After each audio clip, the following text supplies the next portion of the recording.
That's right, baby. It is the Chad Benson Show. Now, noon to 3, right here. Thanks so much. Sir. Amen, brother. The A little thunder thunderstruck from for down you. under, baby. The Aussies getting ready over here. Going to have a party. I love those guys. 140 Absolutely. still doing their thing. Yeah.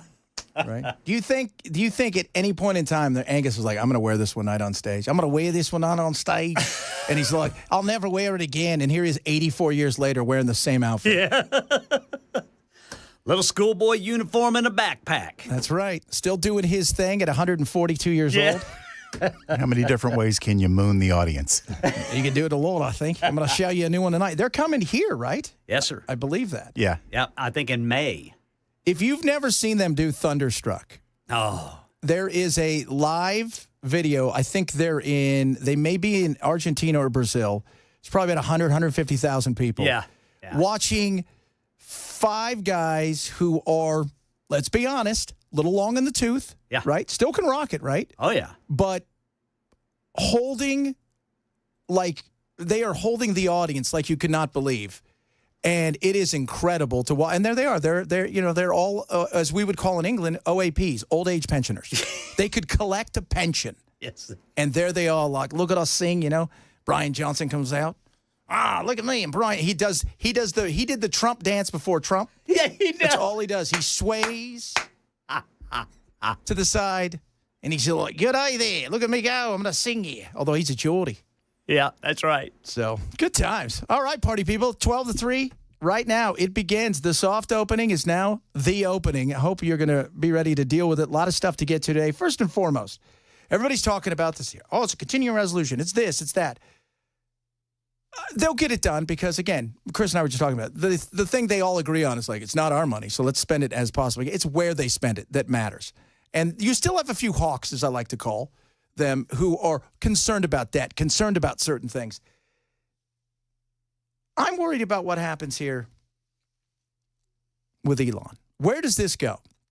There is nobody, arguably it is 1A and 1B right now, of the most powerful people on earth. The only thing that separates them is the nuclear device.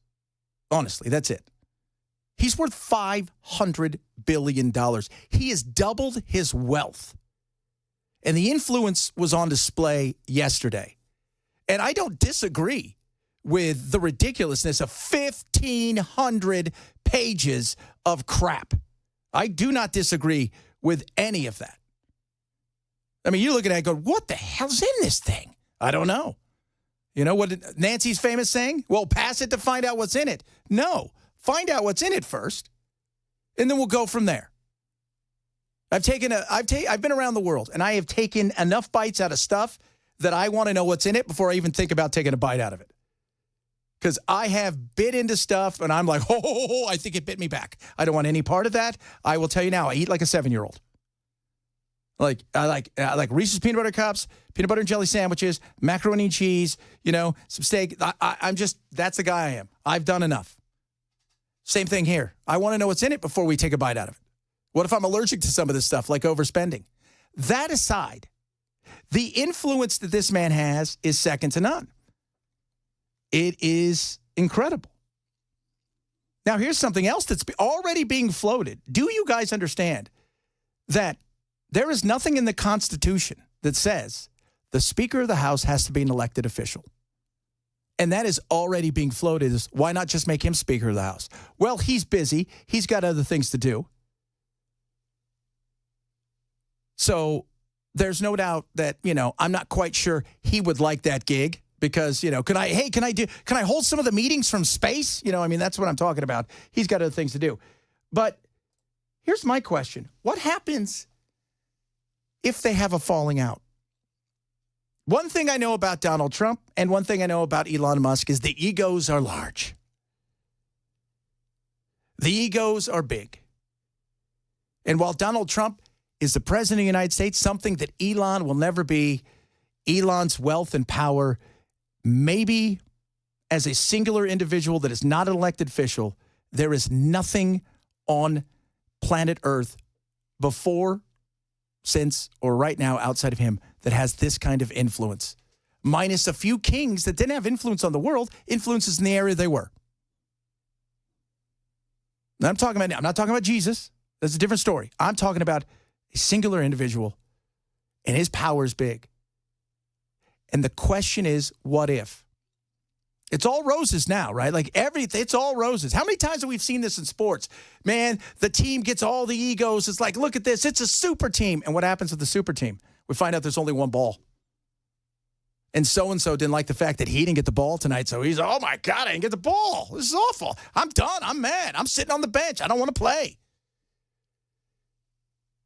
The battle of egos is real. And should things go sideways and you have another battle, I don't think we want to see that. I don't think it's going to happen at first. But one thing I also know about Elon gets excited about stuff, pours his heart and soul into it, and when he thinks everything he's done he could do, he decides, I'm not as interested in this anymore, and it's time for me to go do something else. So I am curious about that. I am curious. And listening to everybody freak out over on MSNBC and everywhere else today is also rather interesting. And again, the question of what if they fall apart? What if they fight? What if Elon wants to go this area or Trump gets mad because they can't do this is serious. I've always said of the Doge thing, to me, the most important person in that is Vivek. Because I know Vivek is in it. I know he's not going anywhere. I know he's cherishing the opportunity. I think Elon is a person that just wants it done. Vivek, I think, will stay the course. But Elon will influence more than Vivek. But I think a death by 1,000 cuts is going to come from Vivek. But the question of the battle that's to come, because at some point, the egos are going to crash, right? You don't think so? But the influence, man, is huge. There is no doubt about that. A couple tweets changes everything. That guy he doesn't have a square. He is the king of the square as far as politics, as far as anything that has to do with pop culture. He is leading that charge. And Trump recognizes that, and he helped Trump get elected, and I think he's excited about all this stuff. But I also think there is going to be a clash at some time. And I think Trump needs to be, first and foremost, remind everybody, it is my show, and this guy may go out and do my things that I want him to do, but also to remind that guy, it's my show. Could you imagine him as Speaker of the House, though? Again, a job that everybody's mad at Mike Johnson. I still think it's a made-up name. That, they get mad at this guy. Well, he's this, he's that. It is a thankless job. You raise money. You try to keep everybody happy. What's the old saying that everybody in the world has learned? Try to make everybody happy, make nobody happy. Well, his job is to try to not just make everybody happy, to keep them happy. Because they may be able to make people happy today, but tomorrow you got to go back and do it again. And then you got to do it again. And then you got to do it again. And when you win a lot of elections and you don't have to worry about the thin line, well, that's a different story.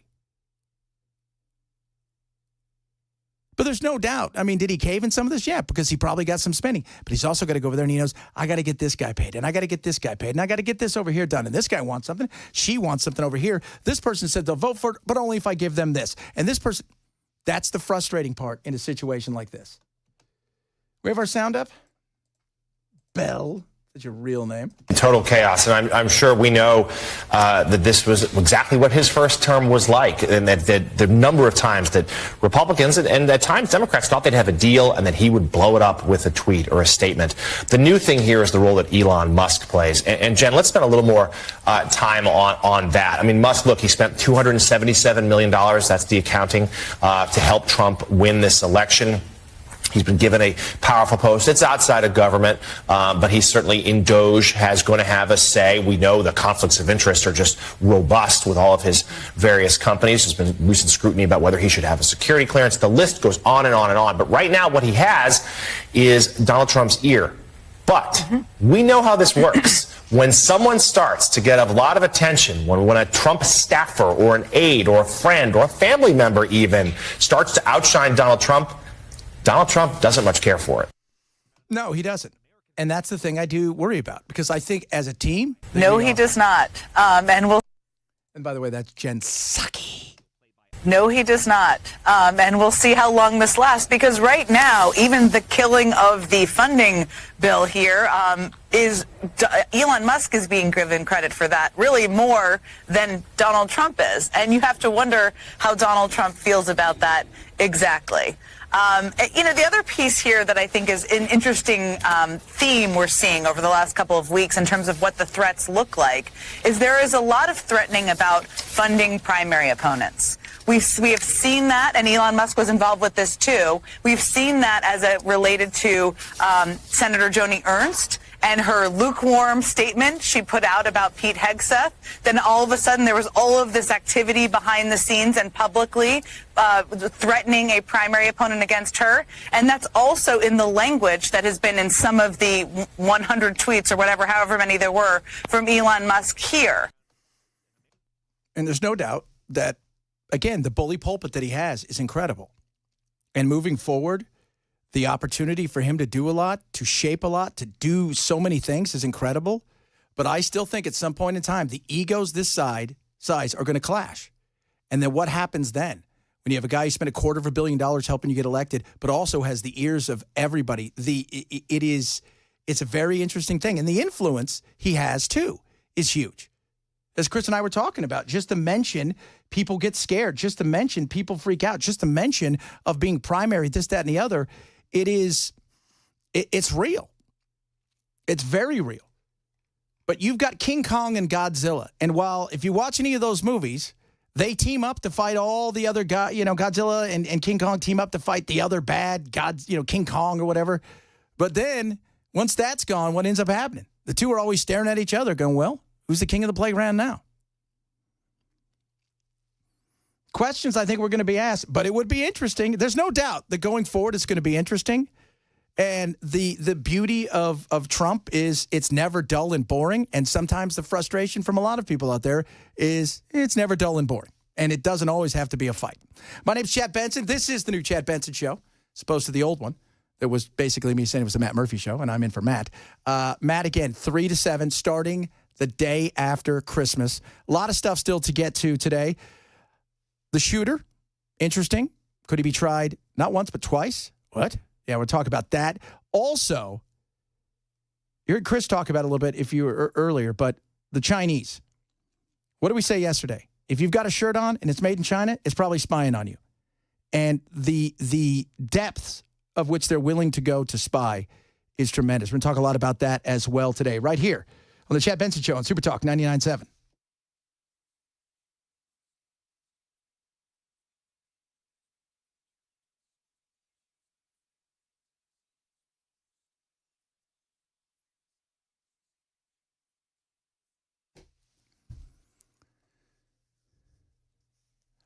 Rough Greens, ruffgreens.com. Go there now and check out what they've got. Now, Rough Greens is a supplement for your dog or cat. Dr. Dennis Black, the naturopathic doctor who formulated Rough Greens, recognizes, as everybody else does, that brown's usually not healthy, green is. And the opportunity to get an amazing powdered supplement that you sprinkle on top of your dog or cat's food to help them with things like, aches and pains in their joints, lethargy, skin and allergy problems is incredible. Right now, for my listeners right here, he wants to do something for you. He wants to give you a Jumpstart trial bag for free, okay? It's not going to cost you anything but shipping. So all they ask you to do is cover the cost of shipping.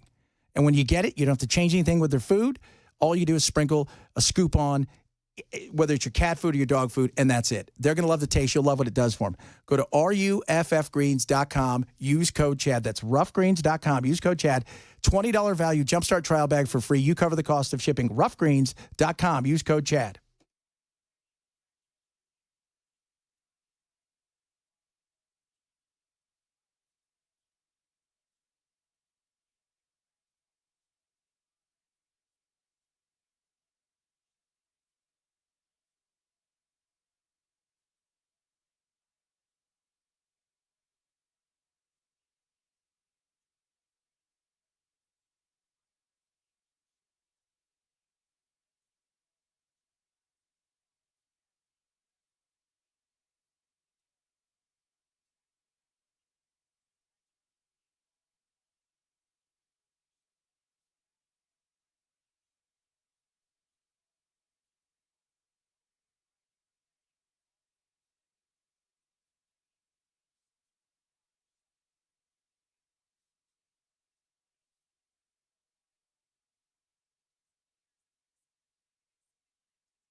All right. You caught me off guard there, Brother Bilal.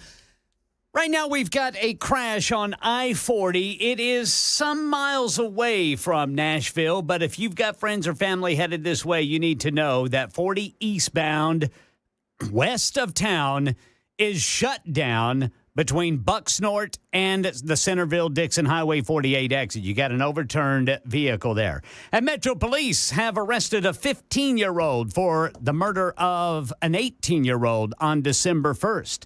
We got that coming up at 12:30 on Super Talk 99.7 WTN. I'd expect by this afternoon he would be in a Manhattan court hearing that indictment against him based on the Manhattan DA's presentation to the grand jury. Yeah, he is coming to New York. The shooter, the CEO shooter is coming to New York, and they're trying to figure out what can they do to throw everything they possibly can at him.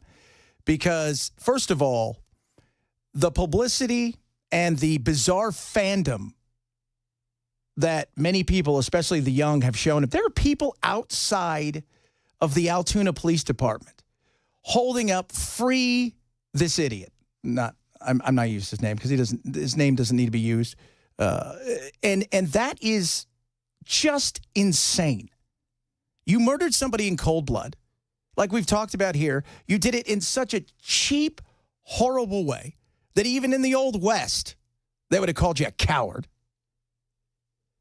And I think because of the fandom, they want to make sure that they do everything they can to say, look, first of all, think about this. New York City, a hub for business. CEOs don't want to go there if they think they're going to be shot.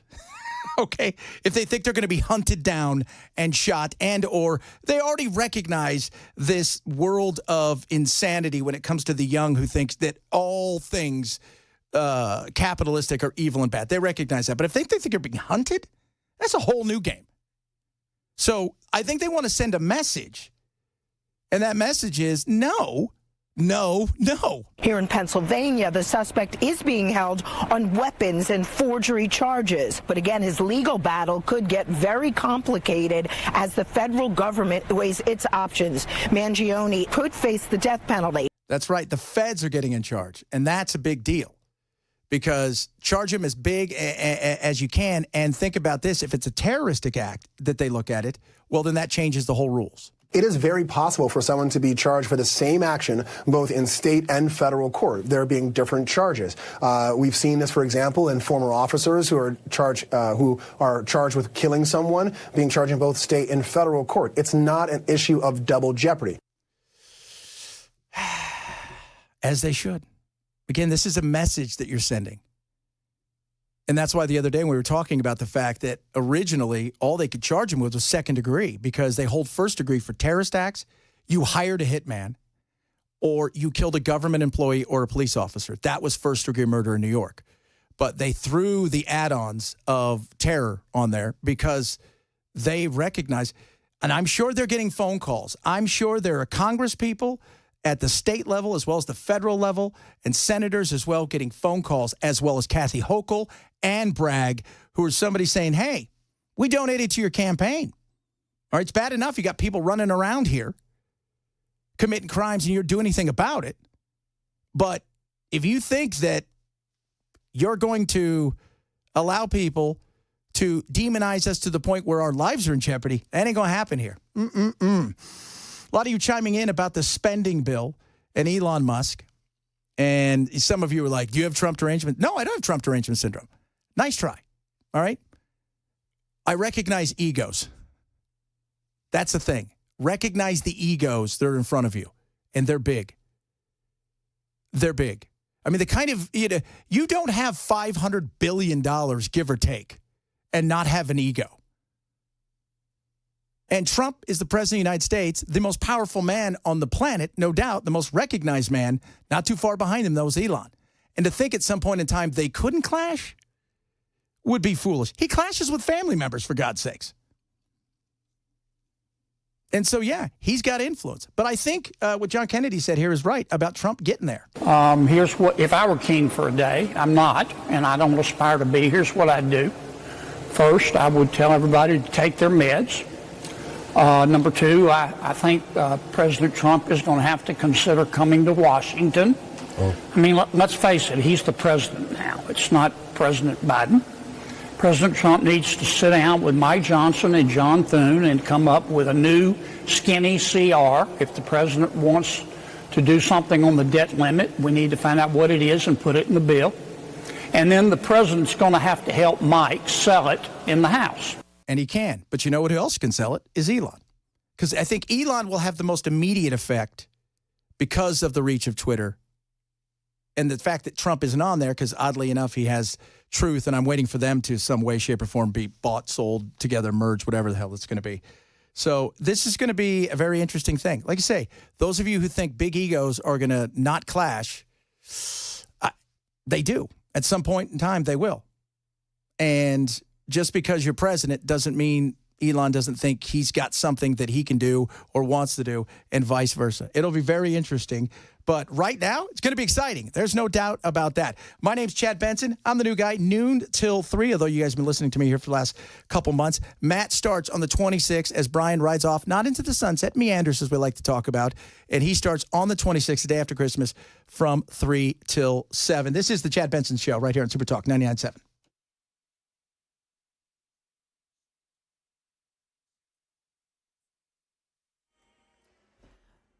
12:30 on the dot. I'm Ken Weaver with your top stories. And again, if you've got business associates, friends, or family headed this way from West Tennessee, you better let them know. 40 eastbound is going to be shut down right now due to an overturned vehicle. That's going to be between exit 152 and exit 163. Full forecast coming up in 5 minutes. Here in Nashville, Metro Police say they've arrested a 15-year-old boy in the shooting death of 18-year-old Ashley Dominguez outside an after-hours club on December 1st. Yariel Sandoval was arrested in Clarksville. Police say they used video footage of the shooting to help identify a suspect. The video showing bullets fired into a car with 5 passengers. One of them, Ashley Dominguez, was in the back seat, struck by one of the bullets, died later at the hospital. New developments in the CEO murder suspect Luigi Mangione back in New York after waiving his extradition rights in Pennsylvania this morning. Aaron Katersky says in addition to charges announced by the Manhattan DA, Mangione now charged in a 4-count federal criminal complaint. He faces an 11-count state indictment charging him with murder in furtherance of terrorism. So it gives you an idea what the authorities believe at least part of the motive to be. It was intentional, they say. It was meant to intimidate. It was meant to evoke terror. Nissan, the latest corporation to cut back on DEI policies after discussions with anti-woke activist Robbie Starbuck, who tells WTN's Dan Mandis, DEI hurts workers. Do people see me as a DEI hire? And so nobody should feel like that. If you're competent, good at your job, you're there because of merit. You don't want to feel like that. And so when a company focuses on merit, what it does is that it lifts that away, and it says everybody's going to be judged by the fruits of their labor and how they do at work. Tennessee 5th District Congressman Andy Ogles on what's next in the government spending negotiations amid a looming shutdown. There is a 72-hour rule. Obviously, this was going to be breached. So what happens is we get a digital file, and then offices work together, divide it up into digestible bites. That is the latest news. Weather's next. I'm Ken Weaver, WTN News.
They're not our friends.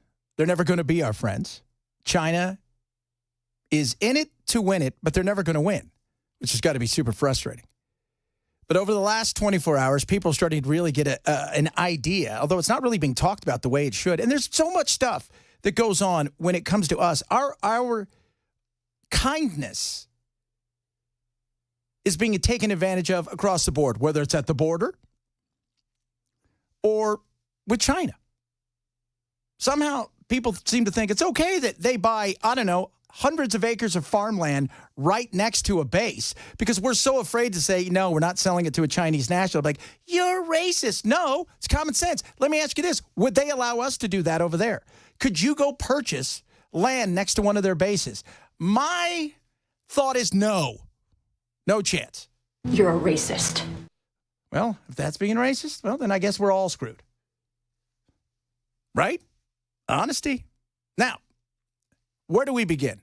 The joke about, hey, if you're buying a shirt from China, chances are they're spying you. How about this? You got a router? There's a good chance you have one of these in your home. TP-Link is the best-selling Wi-Fi router internationally and on Amazon. But now the U.S. government is considering banning these devices over cyber attack risks.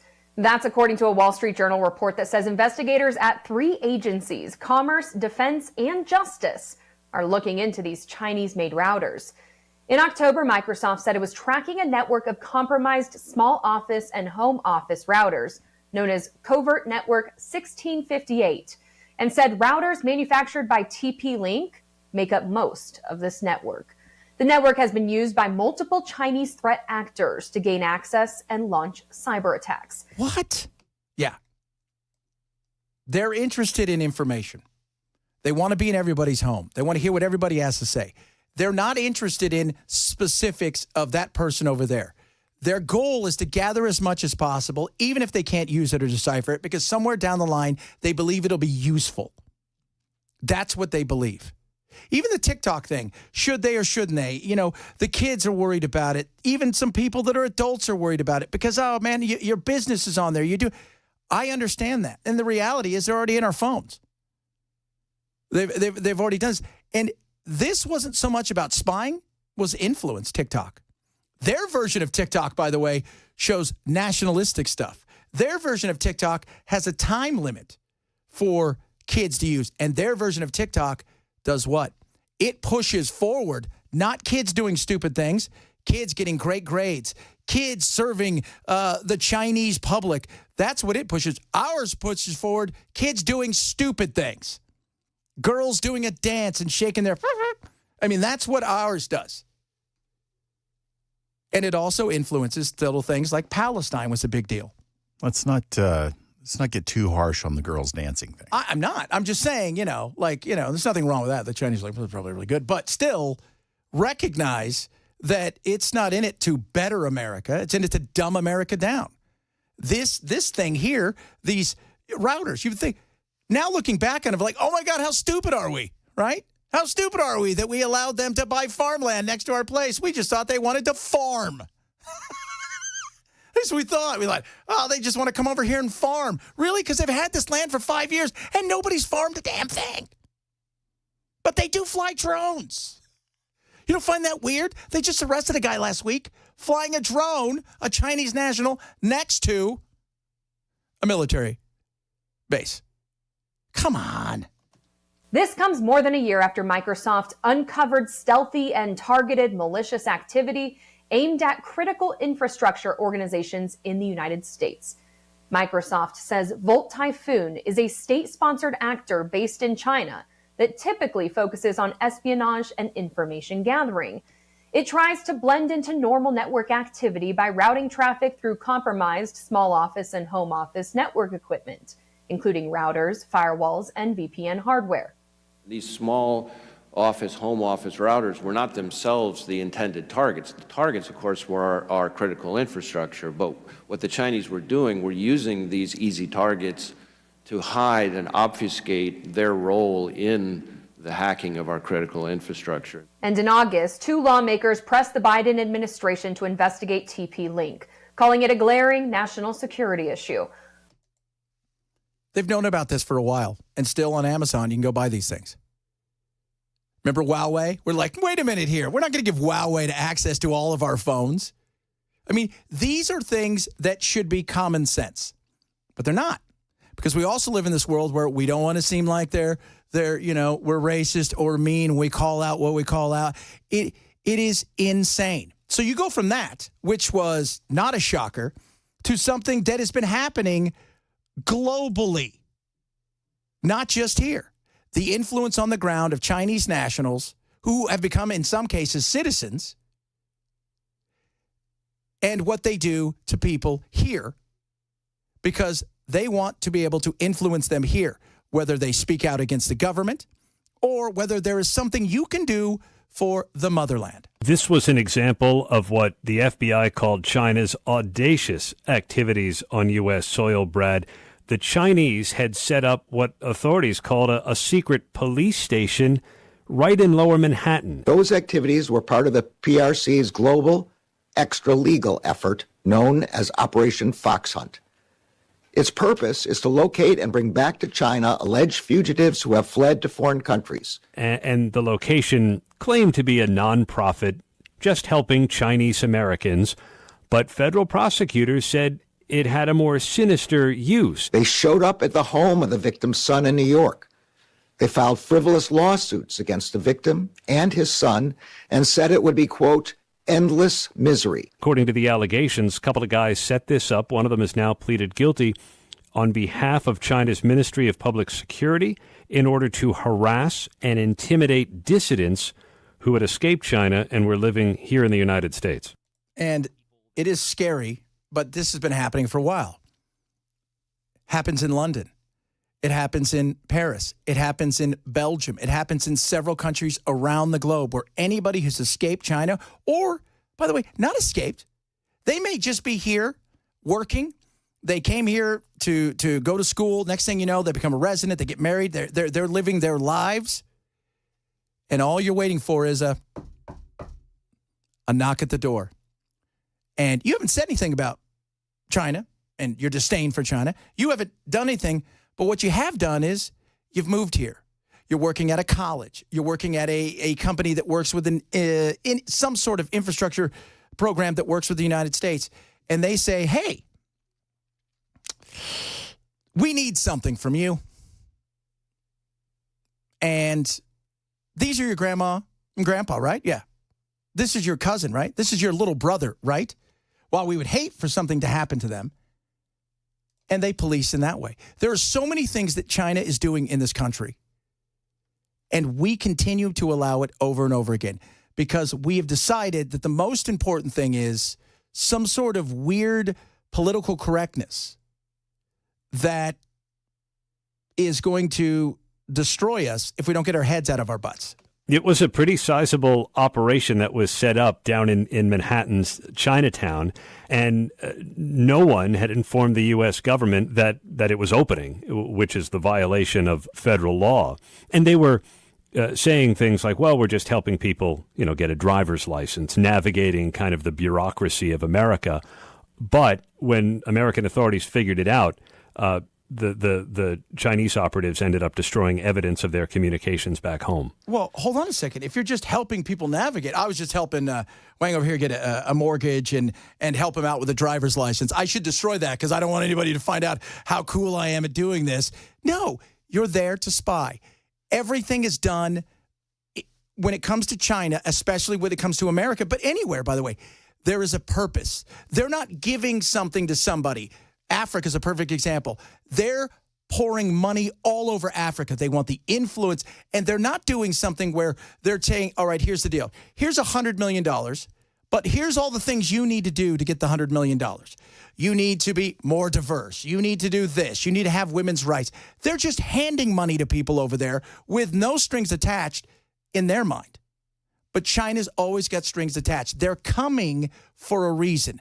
Their goal is to be what? Dominant. They want to be the voice of influence on the world, hence BRICS and things of that nature. And now you've got these two, but do you think they're the only ones? You don't think there's one in San Francisco or Los Angeles or Chicago or Seattle? Anywhere there's a Chinatown, there's this kind of influence. There is no doubt about it. On what the FBI calls transnational repression, the idea that foreign governments are reaching for dissidents on American soil. And at first, a big target was Russia, specifically oligarchs who were trying to use the American banking system for their own allegedly nefarious purposes. Then the Chinese became a target. It's happened with India. And officials have charged dozens of these cases now using an aspect of the Espionage Act and tagging many of these defendants for failing to register as required as a foreign agent. If there are going to be foreign agents on American soil, the government wants to know about it. And when people don't register, the FBI says it's a violation of law. Yes, it is. And you're going to see more things like this unless we get our heads out of our butts and realize they're playing to win. And I think Trump is going to do that. I think Trump is going to put pressure on him. But at the same time, somebody like Elon's a perfect example, as we were talking about earlier. Elon does a lot of business over there. He does a lot of business over there. And so do a lot of companies. So it's that fine line of putting pressure, but also knowing you're essentially in bed with somebody whose goal is to eliminate you. So where's the fine line? I think they'll find it, but we need to be much harder, and we need to use common sense, which, as we know, in today's world is not as common as people realize. And you go from this to also what's happening with certain parts of Islam and Muslims around the country where they're setting up in big cities and areas where there's a large population, kind of a patrol that they say is there to help. To help them with certain things, but they're driving around in cars that look like police cars, and you're starting to think to yourself, are you guys going to patrol in a whole different way? Are we going to have some sort of police for standards of looks and things of that nature? This whole insanity of this diversity based on culture while getting rid of our culture is stupid. And we've got to do better. Common sense, kids. That's all we're saying. A lot of stuff still to get to, including somebody arrested with links to the Wisconsin shooter. It's very interesting to talk about that, a bunch of other things. And next hour, we're going to talk about going in debt for vacation to one place in particular, because people are doing it, and some are like, it's totally worth it. I find that odd. This is the Chad Benson Show right here on Super Talk 99.7.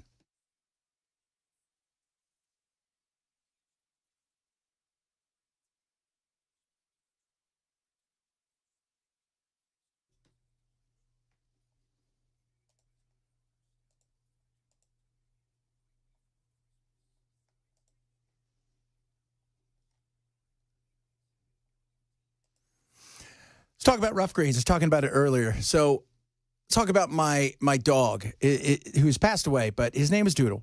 And for 5 years, he lived his best little life after we adopted him. He was much older.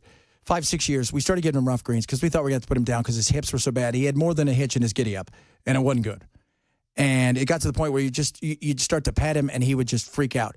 We started giving him rough greens, and everything changed. He's got vitamins, minerals, probiotics, omega-3, 6, 9. It's just this incredible power-packed powdered supplement, and it changed his life. He was a different dog. The energy level was through the roof. He was playing with the younger dogs. It was an awesome experience to have him around as long as we did. If you'd like to try a Jumpstart trial bag, whether you have a cat, they have meow greens, or a dog, rough greens, we'd love to send you a Jumpstart trial bag. It's not going to cost you anything. It's a $20 value. All you have to do is cover the cost of shipping. RUFFgreens.com. Use code CHAD. That's roughgreens.com, code CHAD. Roughgreens.com, code CHAD.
All right, drivers, we've still got that issue on I-40 headed to Nashville, about an hour's drive west. Right there at exit 152, you've got 40 eastbound blocked due to an overturned vehicle. Closer to town, we've got a crash blocking the right shoulder in Antioch, 24 westbound at Harding Place. Mangione in court, and a correction from the researchers who say they miscalculated potential health risks from black plastic kitchen utensils. Coming up at 1 on Super Talk 99.7 WTN. Believe the science. What kind of mask do I have to wear for the utensils? Curious about that. Believe the science. Let me tell you about science. I do science. I love Rick. Pickle Rick may be the greatest episode. That was Fauci. Oh, is that what that is? That's my approximation of Fauci. That's basically. Well, at least, you know what, though? I think Rick of Rick and Morty is probably more of a scientist. I do science. Pickle Rick, if you guys have never seen Rick and Morty, maybe the greatest episode of cartoon. I turned myself into a pickle and 9/11 was an inside job. He's so awesome.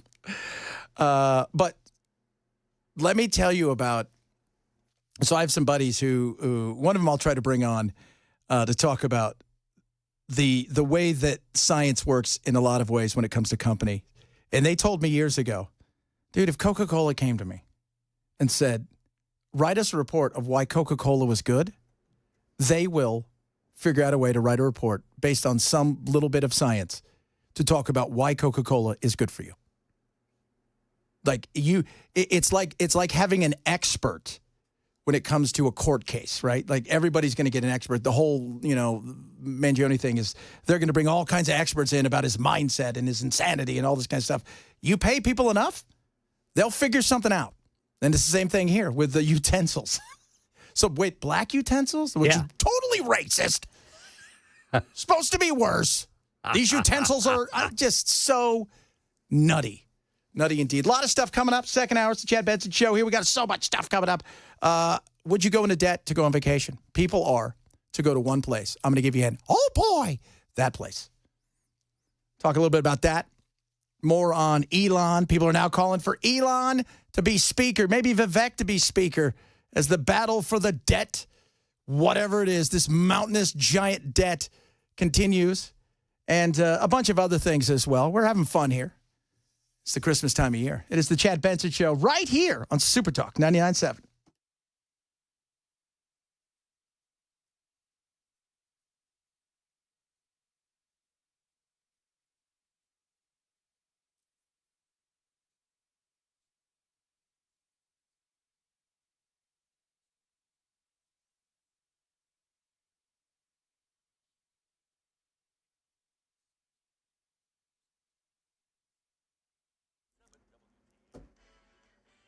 One o'clock on the dot. I'm Ken Weaver with your top stories. Got the full forecast in 5 minutes. Let's get right to it.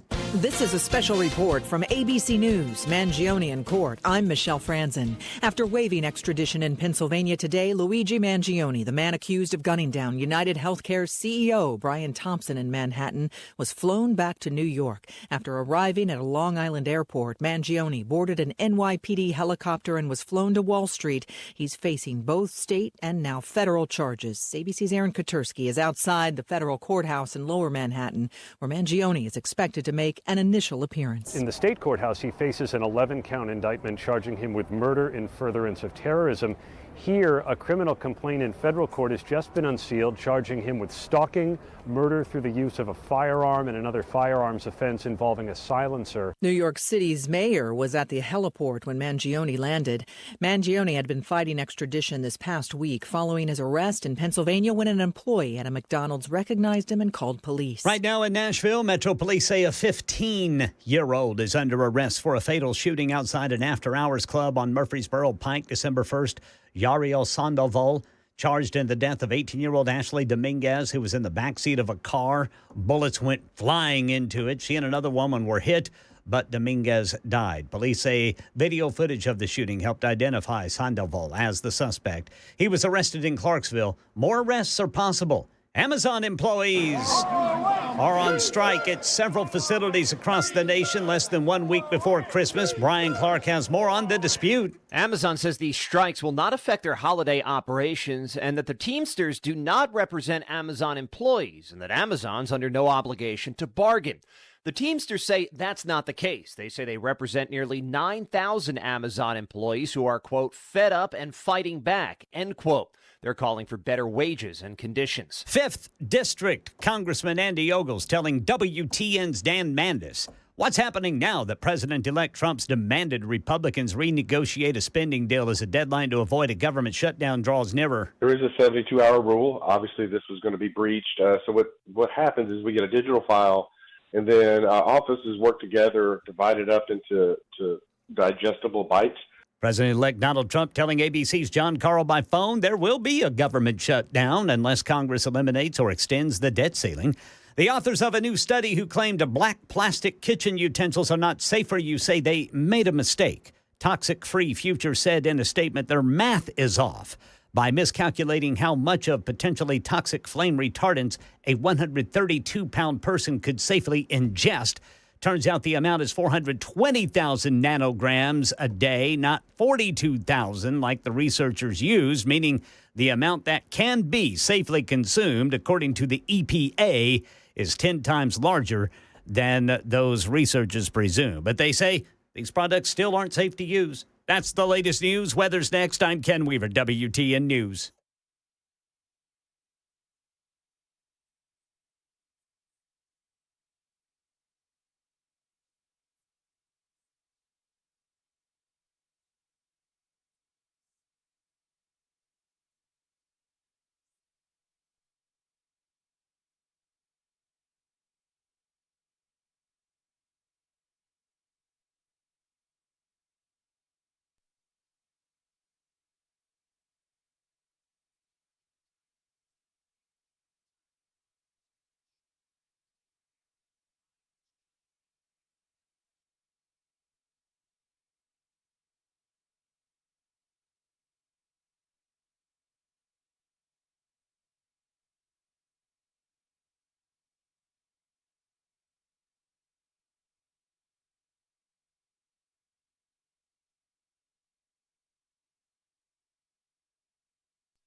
I love that. Those are the Dropkick Murphys. Playing all of our new stuff here. This is Chad Benson Show, noon to 3 every single day. Matt, they're like, well, because what happened? And so we'll just give you guys a quick snapshot here. Matt, 3 till 7 starting on the 2nd is his go, but his soft launch, as we like to call it, will happen the day after Christmas as Brian retires on Christmas Eve. We decided today, boom, let's just do it, and we rolled it out. So noon to 3, me, and then everything else stays the exact same. So just giving you guys a snapshot of what's going on here, because that's it. No more moving parts after this, all right? So everybody take a deep breath as we head into 2025. Will we or won't we have some sort of deal when it comes to the government getting everybody paid and everybody to spend all their money? I don't know. I have no idea. What I do know is the battle is going to be big. And I want to remind everybody out there, Trump signed a giant omnibus bill. I think it was going into his last year in his first term. And he said, never again am I going to do this. Well, I think he means it. Donald Trump is really upping the ante here, insisting that any bill to fund the government also raises the debt limit. That, of course, is the cap on how much the U.S. can borrow to pay off its bills. So at the same time that Elon Musk and Donald Trump are railing against this bill for spending too much, the president-elect is also demanding the ability to borrow more. He knows the political reality. Raising the debt limit will be difficult next year with Republicans in full control of Congress. He's trying and hoping to get this done while President Biden is still in office. Yeah, because that's always good. So when they come back to you and say, you raise the debt limit, you spend all this money, Biden did. By the way, Biden, does anybody know where he's at? What did I see yesterday? He doesn't know where he's at. He's quiet quitting. That's what all the Democrats are saying. He's got no more of his manhood left, and he's quiet quitting. He's gone millennial. Keep going. I did not say that. I did not say that. You did. You did say that. You just didn't know you said it. They had to remind you that you said anything like that. So who's getting the blame for all this chaos? Of course, Elon's getting the blame. It's Trump. Now, Trump wants some stuff done. Let's for a second just be honest. Donald Trump is the president now. If something chaotic and crazy is to happen, you're going to Donald Trump before. I mean, yes, Biden's going to be there because he's going to have to be the one. But I would even think at some point in time, if something crazy happened, that he would be a part of even the discussion. The Biden would go, we got to get Trump because this is something he might have to deal with. But he is. And so this battle's going on, even though he hasn't even taken office. And it started with tweets yesterday. Tweets. People are freaking out. Elon's got power. And I talked earlier about the fact you got two guys with massive egos. And everybody's like, well, Elon knows his place. Elon knows his place. Yes, there's no doubt about that. Elon also has a giant ego. And at some point in time, there's a sell-by date. In all politics, by the way, working for the White House. If you work for the White House, even if you are, especially in this day and age, with 24/7 communications. I've had friends who work for the White House. I still do have some friends who work in the White House. And they've worked through tons of administrations. How it's changed over the years. Because if you work within the administration rather than just working for government itself, you find out that there's always a sell-by date, which means at some point in time, you're exhausted. I've done this. It's on my resume. I can go anywhere I want to go now. The opportunity, the doors are wide open. With Trump, you up the ante because it's 24/7. It is crazy. It is always go. It is go, go, go, go. It's a lot. So there's always a clash. How many times have we seen it? A clash. And I expect at some point in time, there will be some bumping of heads. There's no doubt. But at first, no, it's going to be interesting. It's going to be chaotic. It's going to be fun. And it's going to be wild. But right now, I think one thing is for sure, they're blaming Elon for this, saying he's got more power than Trump. Elon Musk, an unelected man, said, we're not doing this deal. And Donald Trump followed along.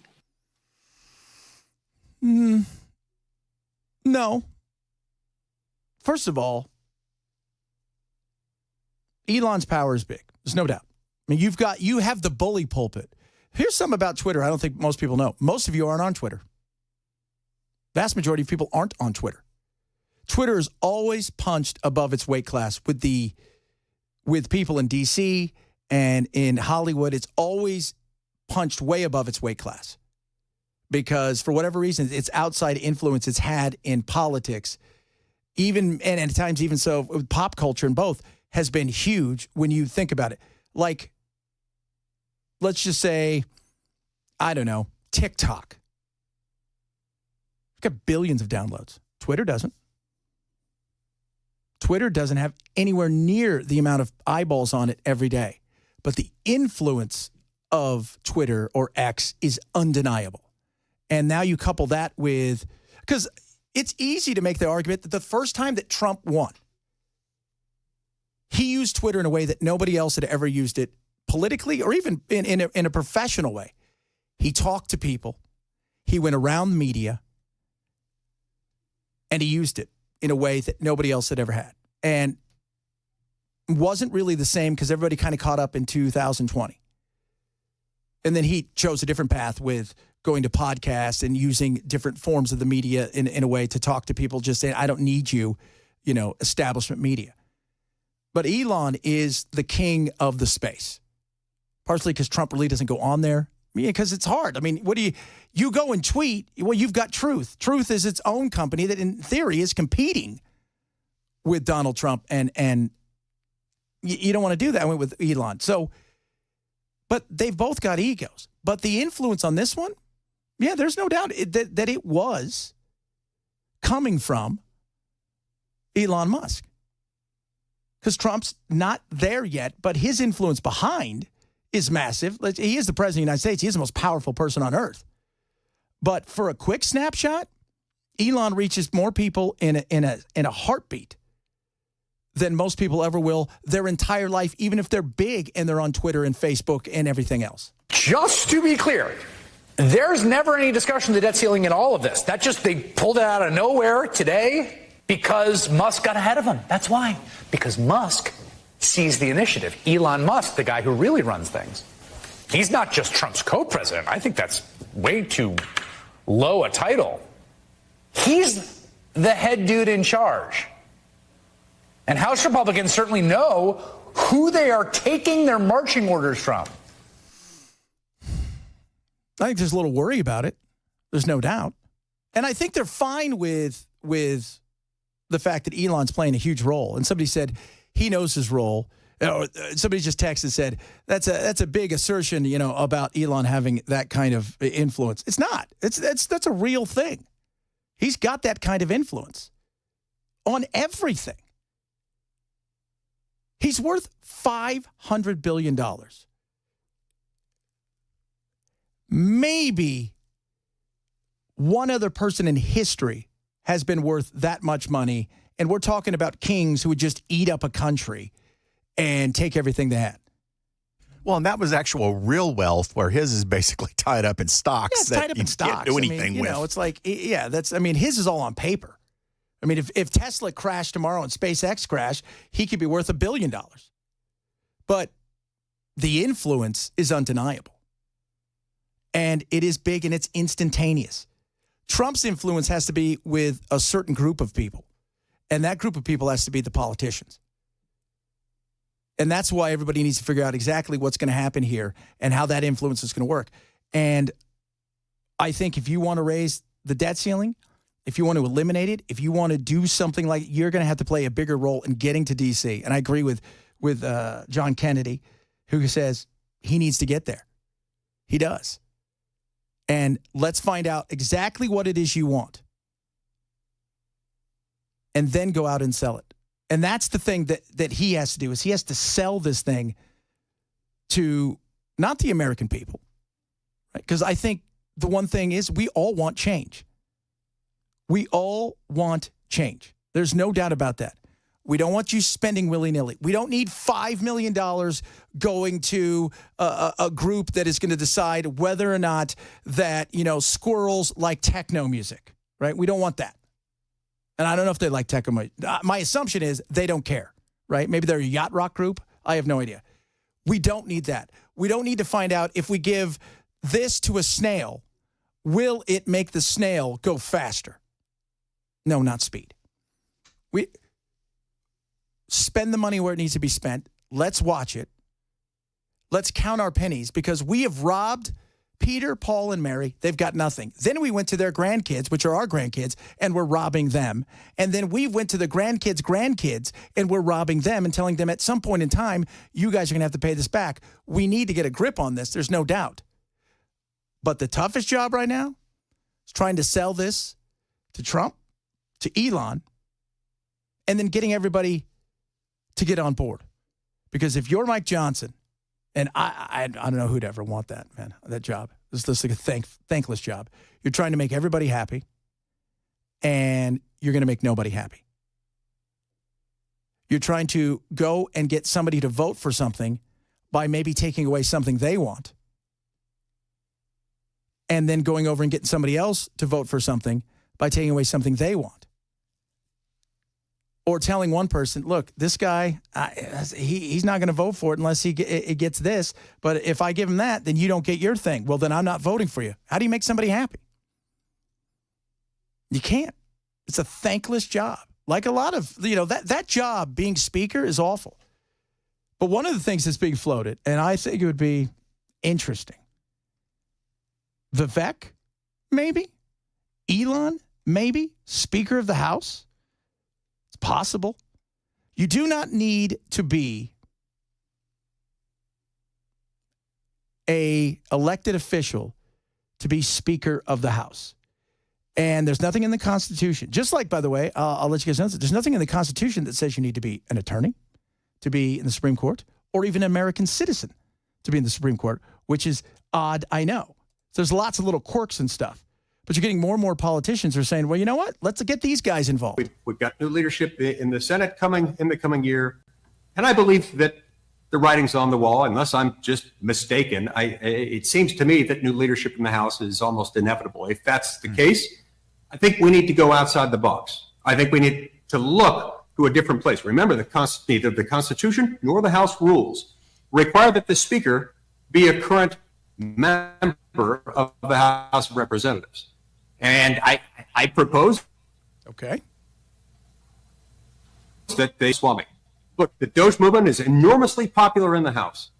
Just listen to House members who are Republicans.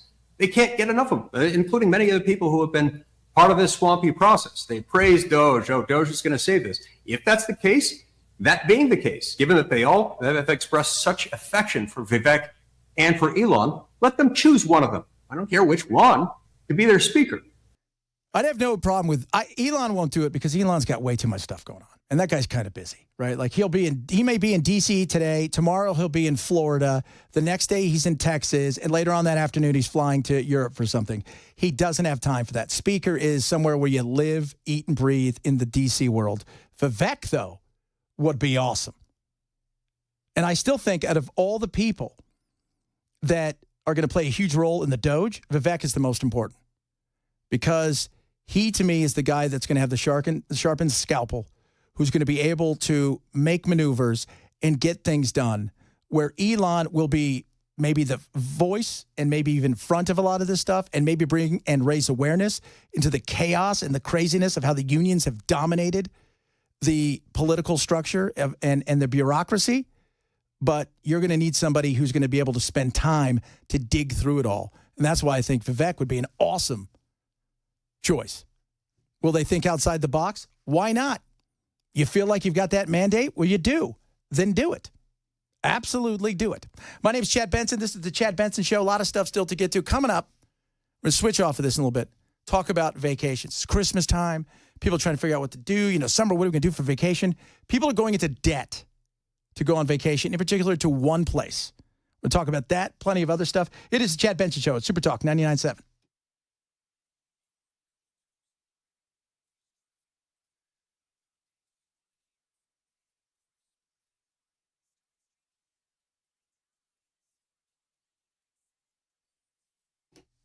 Raycon, best earbuds around. I love my Raycons. Earbuds are amazing. I love sound. I love audio. I work on it every single day, a lot. I will tell you, headphones, they're okay for a while, but these super premium crazy audio brands, it costs $345,000 gazillion for, they got stems and wires, but they look, no. Raycons are the best earbuds. The everyday earbuds are comfortable. Like you could not believe. 6 soft gel tips, so you get the perfect fit. It's like a Lego, snaps right in there. You barely feel them, if at all. The only way you know they're in there half the time is because your sound coming out of it. The sound second to none. So you got the best sound, the best fit, 8 hours of talk time, 32 hours of battery life, premium audio at a price that will not break the bank. And check this out, active noise cancellation. So if you want, you can get it at a price that will not break the bank. Fast charging, multi-connectivity, just name a few things. If you want the best sound around, it is Raycon. Go to buyraycon.com/Chad today. Get 25% off site-wide with a 30-day happiness guarantee. That means if you're not happy, send it back, and within 30 days, get your money back. There you go. No questions asked, but you're going to love these. Buyraycon.com/Chad. Buyraycon.com/Chad.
CEO murder suspect Mangione back in New York after waiving extradition. Got a full report on that. We'll tell you how the big Amazon strike is going.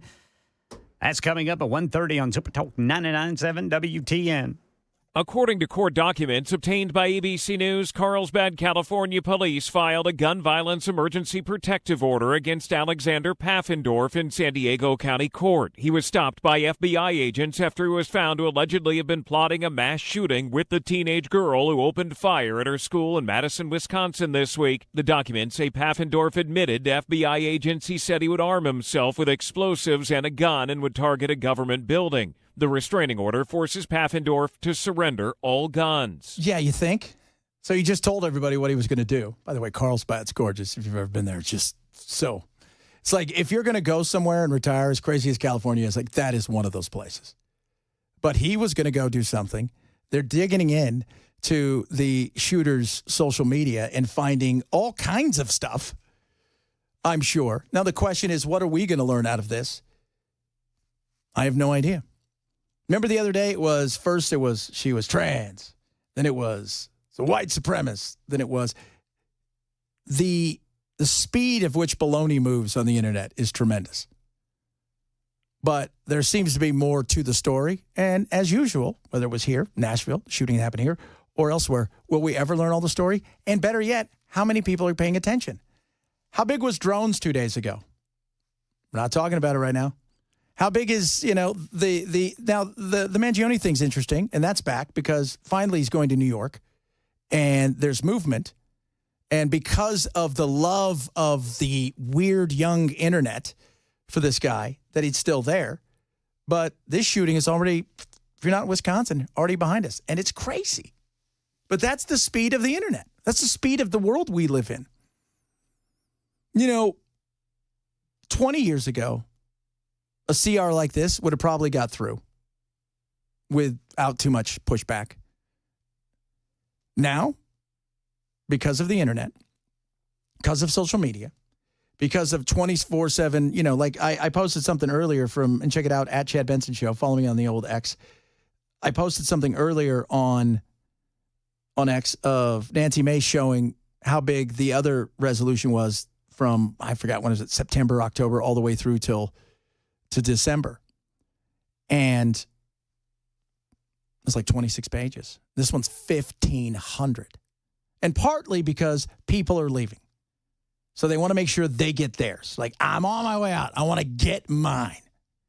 So they're putting everything they can in there, which is understandable. Man, if it's not your money, spend it like it's not your money.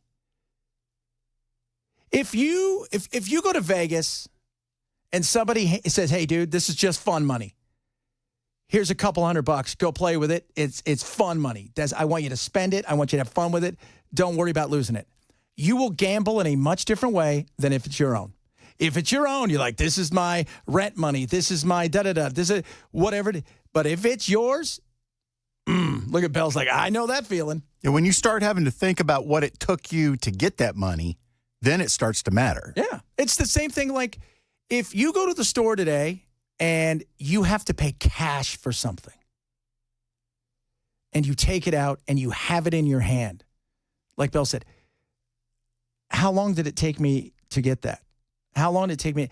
You're handing over. So you start thinking of things in a different way than a swipe of a card or a tap of something. And here in D.C., it's the same thing. The one thing they all agree on is let's spend money. Because a lot of Republicans, they've kind of abandoned the fiscal hawk thing. It's not how much they spend, it's where they spend it. Now, they recognize the debt is big. And they recognize just the interest payment is becoming a problem. They recognize that. But, remember, they all laughed at Trump when he said, I want to take our debt and I want to refinance it at a lower thing when he was and they all laughed at him last time. You can't do that.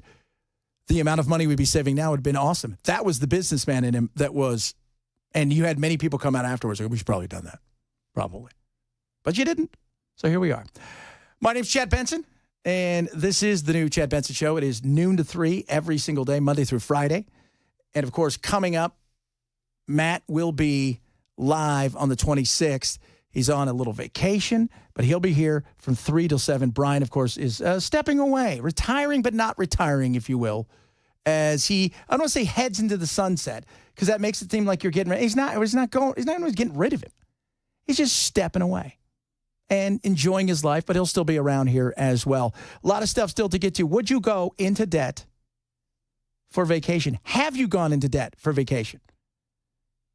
Because a lot of people are. We're going to talk about that on this holiday season. It is Chad Benson Show, Super Talk 99.7.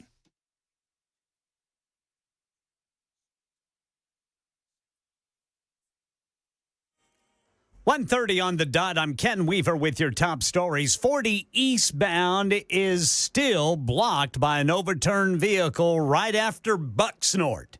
That's in between exit 152 and exit 163, about 60 miles west of Nashville. So tell any business associates, friends, or family headed this way.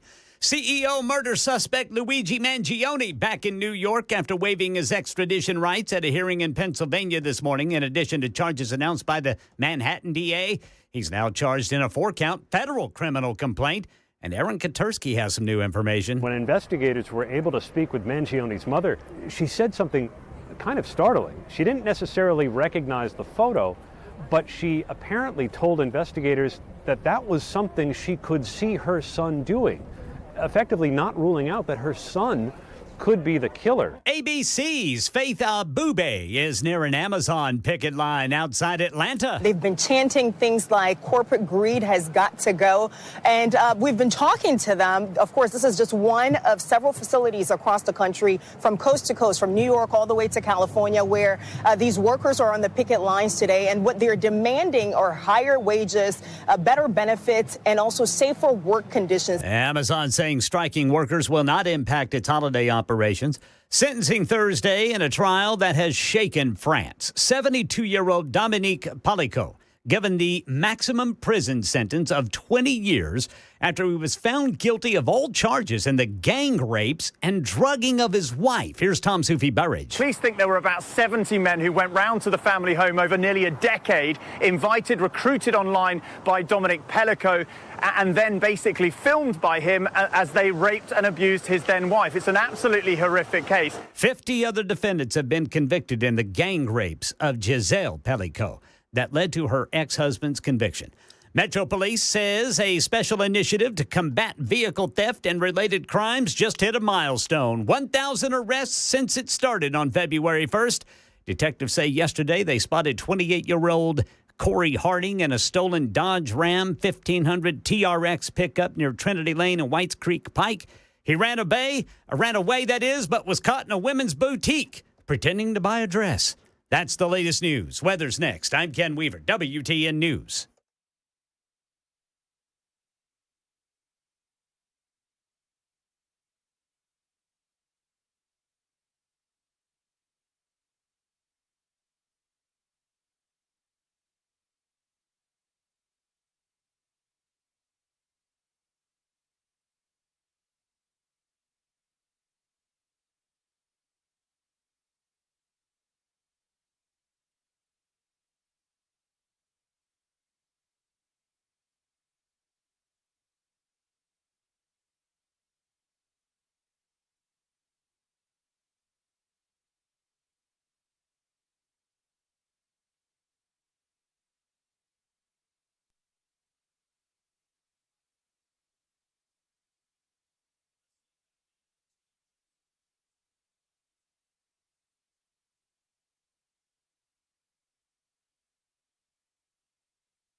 I'll let the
So if you guys are new to the Chad Benson Show, noon to 3 right here, we rock and roll and have lots of fun. We're going to talk about everything, politics, pop culture, life.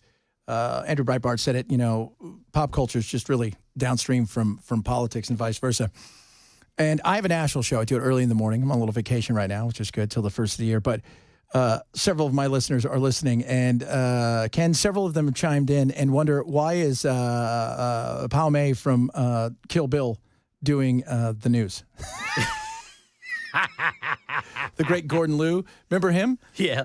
So, yeah, because they're like, your beard, it's like they think you're going to do one of those things where you throw it over and you're going to do one of those like karate, kung fu movies. You lead us. That would be great if I had the physical ability to do that. Pai Mei taught you the five-finger death punch? He did. Yes, in between news and traffic, he taught us that. Man, I used to love those old kung fu movies. Back in the day, that... Master of the Flying Guillotine. Yes. And then the Five Masters of Death. Oh, yes. Saturday afternoons, you're sitting there, and none of it matches, right? Like, hey, you. It was awesome. And Gordon Liu is probably one of the most famous of all. He's the guy who played Pai Mei in Kill Bill. But those were great. I could watch it. But the Master of the Flying Guillotine, have you seen it lately? So you guys don't know what that is. There's a guy who is a blind monk who throws a guillotine that flies, and it looks like a jellyfish, and it lands on your head, and then these spikes come out, and he yanks it, and your head pops off. I'm watching that. And it is great. And he takes on all comers, and it's great. And he's the one-armed swordsman is the guy that he has to fight. But he fights a guy that's arms grow like 50 feet. It's hilarious. But when you watch it, you will notice something. There is swastikas on the flying guillotines guy's thing that is actually like a Hindu or something like that, like a Buddhist thing. Right. Because that's originally like where it came from. They just kind of flipped it around a little bit. Because I remember watching it when I got older, and I thought, well, that's odd. I didn't know there were Nazis then. So be prepared for that, but everybody loves your beard. Well, tell them I appreciate it. My wife does too. Yeah. I've got an interesting story about that. They want to know, do you pass the wisdom on to the folks? I try to do that every half hour, brother. There you go. And we'll have more of him coming up. But first, like I said, we do things different here. You're going to find that out. I talk about life. I talk about everything. And I hear this more and more when it comes to people who are doing this. Going into debt to go to certain places. One of those places in particular is, oh boy, Disneyland. Yeah, that's right, kids. Disneyland. For many Americans, vacationing at Disney is more than just a dream. It's a rite of passage. It's the American dream vacation. But for many American families, their Disney dream is quickly turning into a financial nightmare as costs to visit the park have skyrocketed. Back when Disney World opened in 1971, it cost $3.50 to enter Magic Kingdom. Now, Magic Kingdom equals empty wallet, as parents have to come up with $129 minimum just to enter, an increase of 3,500%. And that's just to get in one of Disney World's theme parks. Double the parks and double your ticket cost. Now, first of all, in the early days, and I'm a bit of a Disney connoisseur, if you will. I was born and raised in Southern California, but the furthest I ever lived from Disneyland was probably about 10, 15 miles. And there was a time when I could see the fireworks every night. I've probably been to Disneyland. Somebody asked me the other day here, because did you go to Disneyland a lot? We had passes for years. I probably have been to Disneyland 1,000 times, give or take. Plus, I did work there. With Disney Radio, had some stuff out there, so they actually had a studio in the middle of the park, which was so weird because you had to go in through a certain thing. Disney's very strict on, if you were there to work, you go straight to where you're supposed to work and you leave. You don't meander or hang around. And because we didn't have uniforms, it was kind of an odd thing. But originally, back in the day, you would get tickets. That's why when you hear the word, is it an e-ticket ride? E-tickets were the ticket. Like, you want to go on Space Mountain? You needed an e-ticket. You did. News Nation skipped the line with one Disney family for a day at the park as all of Mickey's extras added up to one Dumbo-sized bill and fast. Tickets, including Disney's Skip the Line Lightning Lane Pass, $214.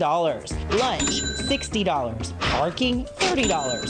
Souvenirs, snacks, and extras like Mickey Mouse ears, cheapest pair, $21. Matching Disney jerseys, $138. And a churro, $5.75. Not to mention hotels, flights, and rental cars. It's no wonder that nearly half, 45% of American families go into debt on their Disney Dream vacation, nearly $2,000 in the red. We spoke with one family that spent thousands on their Disney Dream vacation. I think it's just living through their eyes, and I think a lot of parents can agree that that's what you're paying for. That is what you're paying for. I mean, I'm fortunate if I want to go there, I make a call, I get tickets and stuff, but to do it right, like what so many people think of is you want to stay at the resort. By the way, you think Disney's expensive? Try staying a night at Disneyland Hotel, which isn't some super upper-class resort. I mean, my God, you're going to spend, at times, thousands of dollars for just a regular room. People, it is so expensive, but we have this weird thing where we want to give our kids all of this great stuff. And I will admit, yes, if you're blessed enough to be able to take your kid there, it is an incredible thing.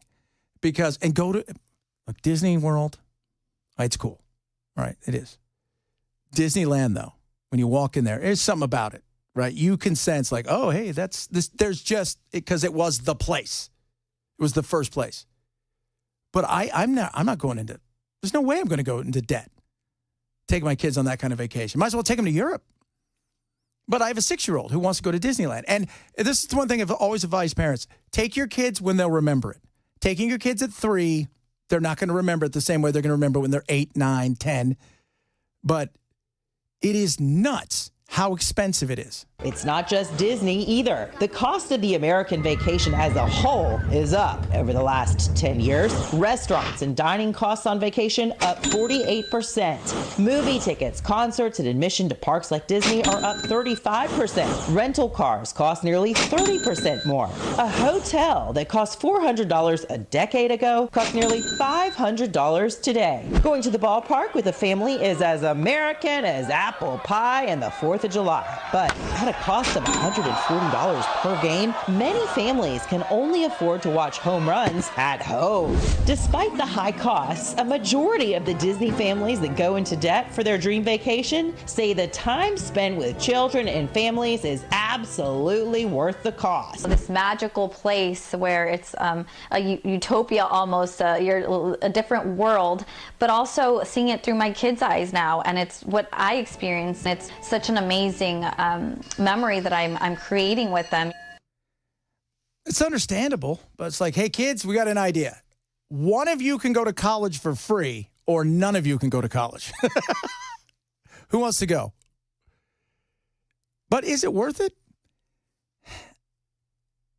Yeah, I mean, I think at times some of that stuff can be worth it, but not at the price that it is today. And I know some of you are like, oh, Disneyland's full of pedos. Take Disneyland out of it. The park is a separate thing. Disney's law, they've gone wackadoo. We understand that.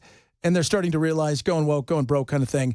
They're recognizing those kind of things. There's a battle coming soon, at Disney that is going to get really hilarious for a lot of people because you've got a bunch of people now who are like, we're done with all this craziness. They're moving in and they want no more woke crap anymore because they realize it doesn't sell. Yes, sir. Have you ever seen a company that had a harder time getting their CEO to retire? No. How long has that guy been in the position? He left, came back, and now they can't get him to go. Yeah, it's just like he actually resigned. Yeah. They put somebody else in.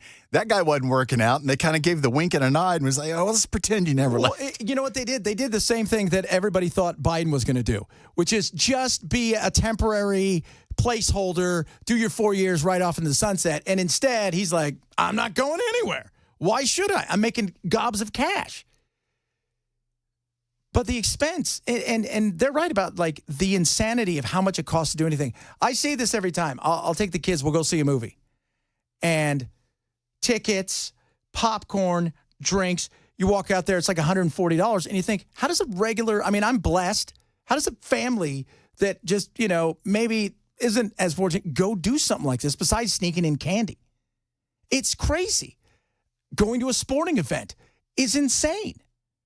The amount of money. But people, I hear, the world, everything is bad, but yet, have you gone to a restaurant and waited in line for hours? It's like, it doesn't seem to be that bad. You know what it is? We're putting money on credit cards. And I'm tickled because we got online, of course, in our research for this story, Marky, and we found social media pages and blogs dedicated to going to Disney. And folks sometimes go multiple times a year. I'm like, what are you doing? Are you mortgaging the house and selling a kidney? So, friends, we got a couple of tips for you, and they may seem trivial, but they're great reminders because couple of tips, and I'll give you guys some tips. An expert weighed in and shared this with us. You can bring your own water to the park. If it's a hot day, you're going to go through a lot, especially depending how big your family is. You can bring your own food as well. And instead of investing in those pictures, with the perfect shot with Magic Kingdom behind you, you can always just get somebody else in the park to take that photo for you. Our iPhones are amazing. Just use your pieces iPhone. of technology. Yeah.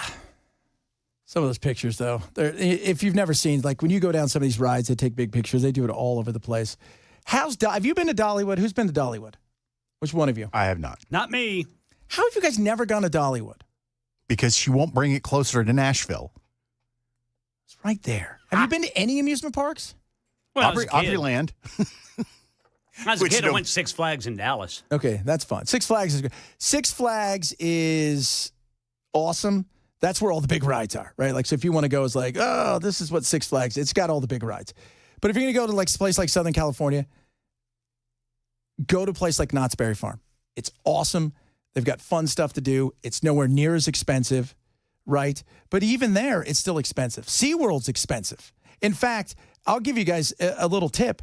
It is cheaper at times to buy a pass to some of these places, even though you may only go once, than buying a ticket or a single ticket for a day. That's how crazy it is. It really is. And people are going into debt. I haven't been on the Disney cruise. My family went because you guys will learn more about my family, but my mother, God bless her, and my aunt, they are raising my nieces and nephews who are now my brothers and sisters. And they went on the Disney cruise about 6-7 years ago. And my mom's like, yeah, it cost us like, $18,000 or something. Wow. Because you think, okay, going to the park may not be the most expensive thing. Hotels, flights, you start adding it all up. Yeah. And then it's the miscellaneous that adds up. The food here, the food there. It's so expensive. Just vacation at home. That's it. Play the lottery, vacation at home. Have some fun with that. Take the kids to Vegas. Because the worst case scenario is, yeah, maybe you lose a little bit, but it's okay. But the hotels are cheap. Gamble a little bit and have a smile on your face. Chat, but if you do have a chance to take your young ones to Disneyland just once, do it. Even if it's just a turnaround. Fly out, do it. All right, coming up, a lot of stuff still to get to. My name's Chad Benson. This is the Chad Benson Show at Super Talk 99.7.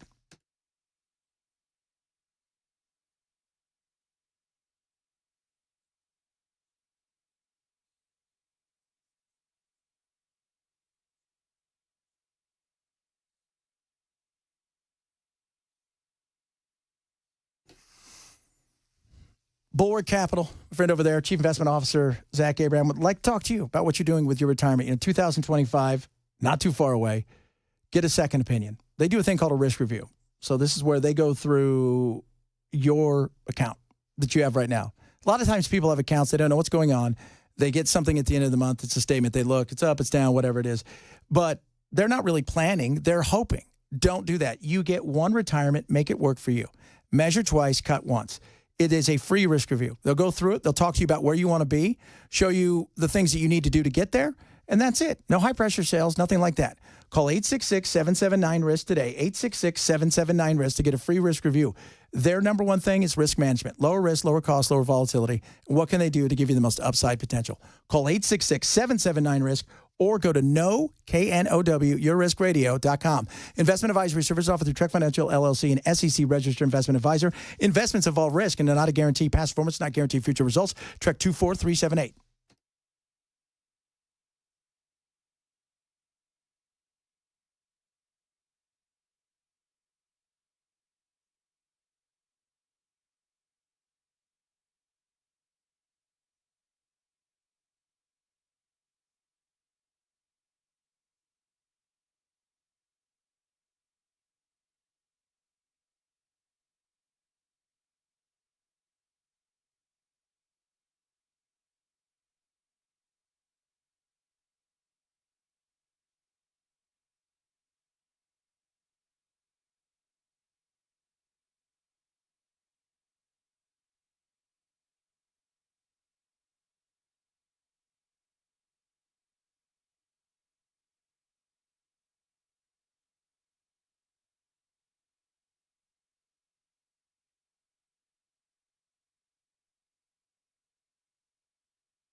The guaranteed offer is the easiest way to sell your home. It's really simple. We bring you an all-cash offer. You close in as little as 21 days. No home inspections, no lockboxes, no open houses. Go to markspain.com to get a guaranteed offer and start packing.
Tell your friends, family, or business associates if they are headed to Nashville, west of Nashville, about an hour west. There is an overturned vehicle, and it's blocking 40 eastbound between Bucksnort and Centerville-Dixon Highway 48. That's between exits 152 and 163. CEO murder suspect in court. And Texas Governor Greg Abbott has a new message for potential illegal immigrants coming up at 2 on Super Talk 99.7 WTN. I'll let the Southern District for New York speak for itself about their plans, but I do want to note that speaking generally, we've had state prosecutions and federal prosecutions proceed as parallel matters, and we're in conversations with our law enforcement counterparts. That right there is Alvin Bragg. I know he's a clown, but talking about Luigi. And the fact that there is a chance they may do a federal case as well as a state case against the CEO killer. Message being sent, and the message is simple. CEOs are not targeted. They won't be targeted, and this won't be we can't stand for this. Because of the folk hero status. I would say if this wasn't the folk hero status, all these people who love them, you are making it much harder. So get out there if you love Luigi, show your power, do all of that stuff, because the more you do it, the more they're going to come down hard on this guy. I'm just trying to help. Keep doing it. Keep doing it. By the way, his mom said, you know what she said? She goes, well, I thought it was him, and it seems like something he could do. Thanks, Ma. My God. Crazy. My name's Chad Benson. This is the Chad Benson Show. It's new. Glad you're joining us. A lot of stuff to get to next hour, including what's going on in crazy San Francisco with fat acceptance. If you guys haven't heard about this, it is, it's a shame. Remember, California is the petri dish of insanity, and they'd love to get it out to you. This is the Chad Benson Show right here on Super Talk 99.7.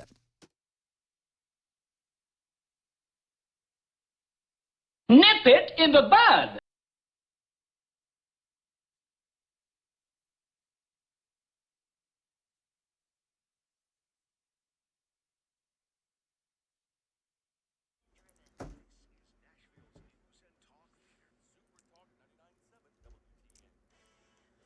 Two o'clock on the dot. I'm Ken Weaver with your top stories. And we have just learned what that overturned vehicle was carrying there. That is blocking 40 eastbound in Bucksnort, about an hour west of Nashville. 40,000 pounds of produce. Now, that's going to be blocked there for at least another hour. So tell your friends, family, and business associates if they're headed this way. Right now, let's get to Mangione in court. This is a special report from ABC News. Mangione in court. I'm Michelle Franzen. Luigi Mangione returned to New York in an orange jumpsuit, handcuffed and ankles shackled, transported by plane and helicopter after waiving extradition at a Pennsylvania hearing today. Now Mangione is in federal court facing charges of stalking and firearm counts that could qualify for the death penalty. ABC's Aaron Kotursky is outside federal court in Lower Manhattan. Some of his writings that police said they found on him describe, according to sources, a fixation almost that he developed over a period of months on United Healthcare in particular, and an increasing malice, such that he began to see himself as having to confront corporate greed head on.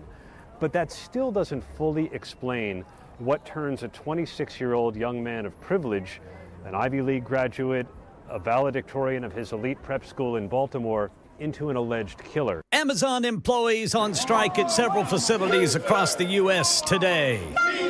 That's picket lines in Queens this morning. Amazon saying this strike will not impact its holiday operations. The workers want better pay and conditions, they say. Sentencing today in a trial that has shaken France. 72-year-old Dominique Palico given the maximum prison sentence of 20 years after being found guilty of all charges in the gang rapes and drugging of his wife.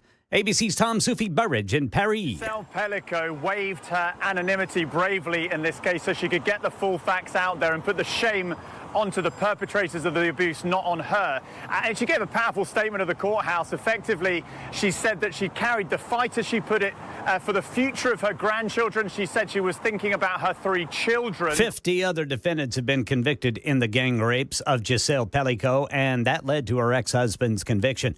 Here in Nashville, 28-year-old Corey Harding Jr. is a milestone for a new vehicle theft initiative launched by Metro Police. He marks the 1,000th arrest since that program was launched on February 1st. Police say they caught Harding yesterday trying to hide out in a women's boutique, pretending to buy a dress after he ran from a stolen pickup he was spotted in near Trinity Lane and Whites Creek Pike.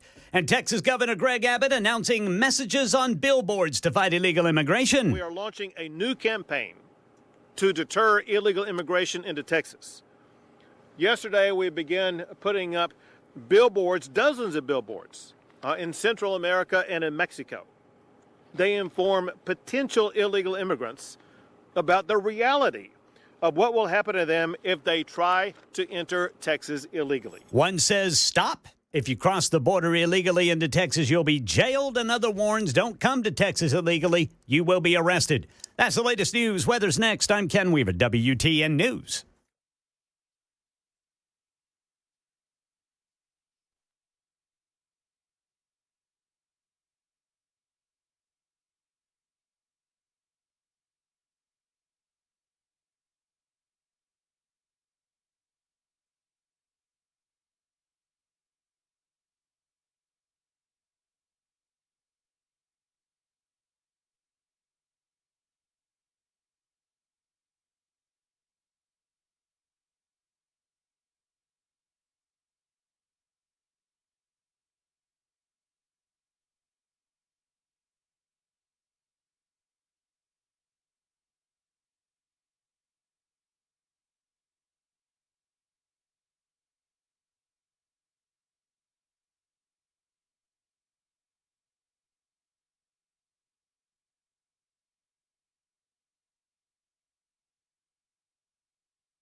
Whoa, whoa. Ruby, Ruby, Ruby, Ruby Soho. Gotta love that. Little rancid for you. It is Chad Benson Show, noon to 3 every day. A lot of stuff we're going to talk about. And it's one of the things, it's like we introduce ourselves here. The show, I have fun. I want to talk about everything. I want to talk about politics. I want to talk about pop culture. I want to talk about life issues. I open up about my family. You guys are going to learn a lot about the wackiness of my family. And we do talk about it all. And I do a lot of stuff via text. So you got the text line. Feel free to text us. I try to answer. Bell's going to answer. One of us is always going to try to get back to you as much as we can at 615-737-9986. But be a part of the program. Absolutely. And whether you agree or disagree, and there's going to be some things I'm sure we disagree about. And I tell people that. That's great. I don't want sheep. I am not, look, I have never been one of these people that need affirmation. And I will tell you this, challenge your beliefs every day. Because the more that your beliefs are challenged, and it's like, swords, iron sharpens iron. And the more that you back those beliefs with facts and data and reality, the better it is. Absolutely. So, but we're going to have a lot of fun too, because I'm one of those people. It's like, I always figure that this is a conversation that we're having. You and I. I'm in a conversation about everything. We will talk sports. We talked vacations last hour. Several of you chimed in because we were talking about how expensive movies are. Some people are like, I took my family, it was just $50 to get in, even during a matinee, and it cost me almost another $100 for food and stuff. It's like, yeah, it's insane. It is. So we talk about it all, including things like immigration and, oh boy. Greg Abbott, let's for a second talk about what he did. I thought it was a political stunt. And when I was in Arizona, because again, I'm a border state when I was there, and I was on the border, by the way, and I just wasn't like, in Phoenix. I was on the border. Where I lived, we joked, we called it Valley of the Dirt People. It's Pinal County. It is where I lived I'm talking, it is an unincorporated little city. It's just totally small little area right next to a little place called Casa Grande, which is a little bit bigger, about 50,000 people, but an hour from both Tucson and Phoenix. But where I lived was about a mile from the Tohono O'odham tribe, and that is the busiest thoroughfare for drugs, any kind of smuggling you want to do. It was we liked being out there because my father-in-law has since passed away. He built a lot of homes out there when he had a construction company. It was supposed to be one of these master planned communities. Eric Estrada was, did a bunch of these things across the country back in the day, where the Arizona city, California city, and like wherever state that they wanted him, come on out here and buy these homes. Illegal immigration was crazy. We recognize that. But the rest of the country, in particular, the blue side, never really did. It was an issue in Texas. It was an issue in Arizona. Not the issue, even though it happens all the time in California, because California is insane, because they're a sanctuary city, it's states. I mean, it wasn't the same issue as it was in a place like Texas or in a place like Arizona. Because even though Arizona right now is run by Democrats somewhat, at the state level it's still red, but at the federal level, you've got Democrats. It was still an issue because of what it did and how it affected a place like Yuma, which just completely devastated. Going down and spending so much time on the border, with Brandon Judd of the Border Patrol, going down and spend a ton of time down there with my buddies over. I'm on a station on my other show down there on McAllen, and we would go down there and do our show from there. And it was crazy. It was eye-opening. But I thought, Abbott's doing what, right? It feels like he was doing a stunt when he was bussing it. You guys want him, you got him, and it became something really big. And it became a stunt. That's what everybody thought. Then it became overwhelming. The blue states and cities were overwhelmed. The people that they thought, well, we're going to show these Republican governors, this is what we do. We're opening with welcome arms, and oh my goodness, it's breaking us. We can't afford to do it anymore. Stop sending people here. It really worked. Doug Ducey started doing it, who at the time was the governor in Arizona. And now They're doing their own thing in Texas. Let's be real. Texas is very Texas. They're very Texas. And now they got billboards, not just in Texas, by the way, billboards in Mexico. That's right. We have billboards providing warning messages in Mexico. They are arrayed across Mexico, but especially along the northern border of Mexico, all the way from Matamoros to Juarez and many places in between. Saying don't come. And if you do, go to California.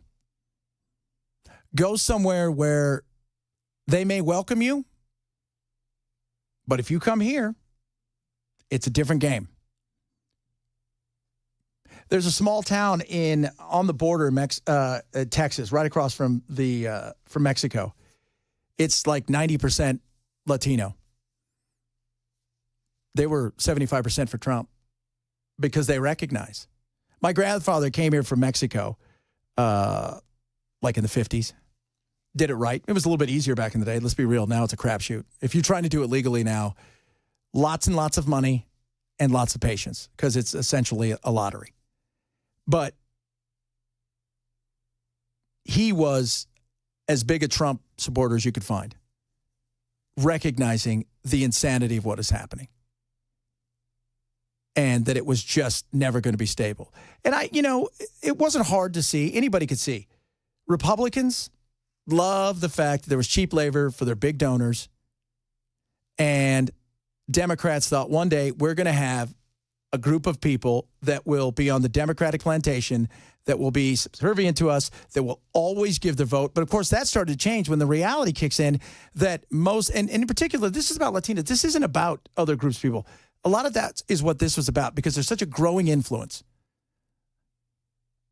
in America of the Latino vote, the spending power, et cetera. Again, the black vote got passed by because these people were more important. You're seeing that in Chicago, New York. They're like, wait a minute here. They're taking all of our stuff. They're getting free money. Our place is suffering. There's massive frustration.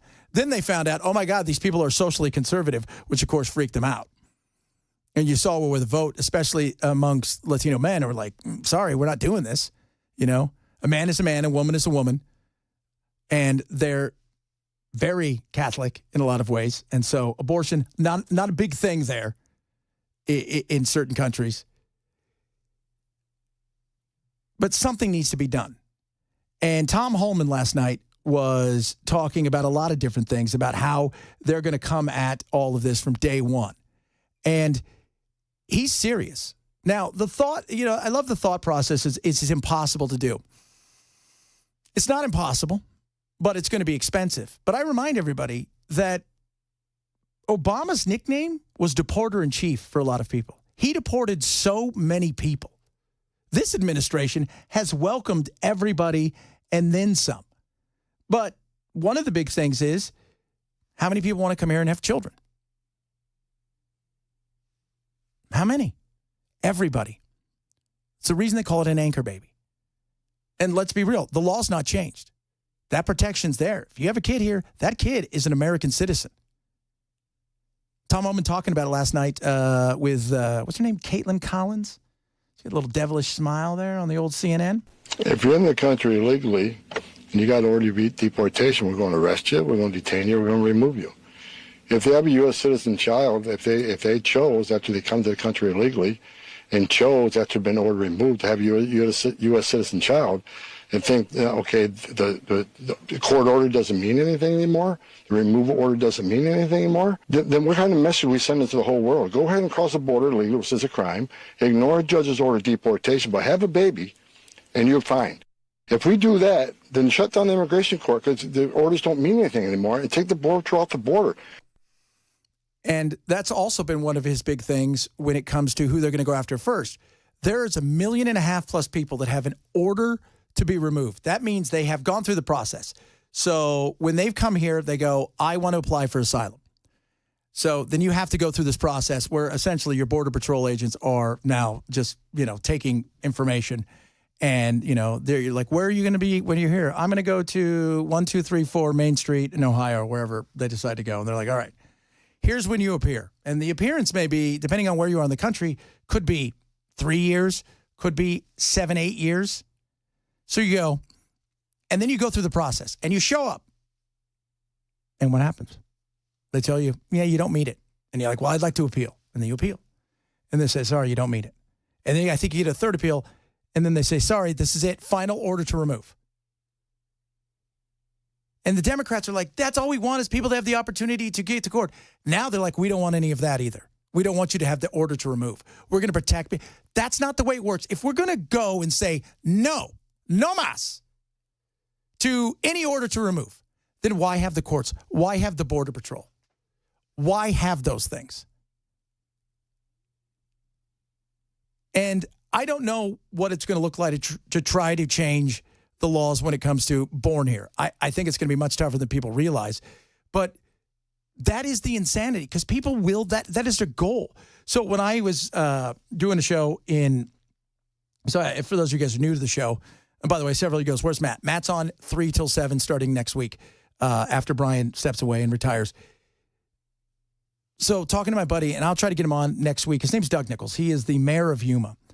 But he talks about the hospital in Yuma. The hospital in Yuma is, when the last checked, $35 million in debt. They've gotten like $1 million from the federal government. People will literally cross the border, walk straight to the hospital, wait, have a baby, and or get fixed up in some way, shape, or form, and then leave. It is a insane thing. Very few countries. There are countries, like people say, oh, we're the only one that does that. No, there are tons of countries that do it. But most people aren't trying to get to those countries. They're trying to come here. And we've made it easy. The other thing he talked about is going after the employers, which is an absolute must, is going after employers. And you start shutting them down. You start giving them massive fines.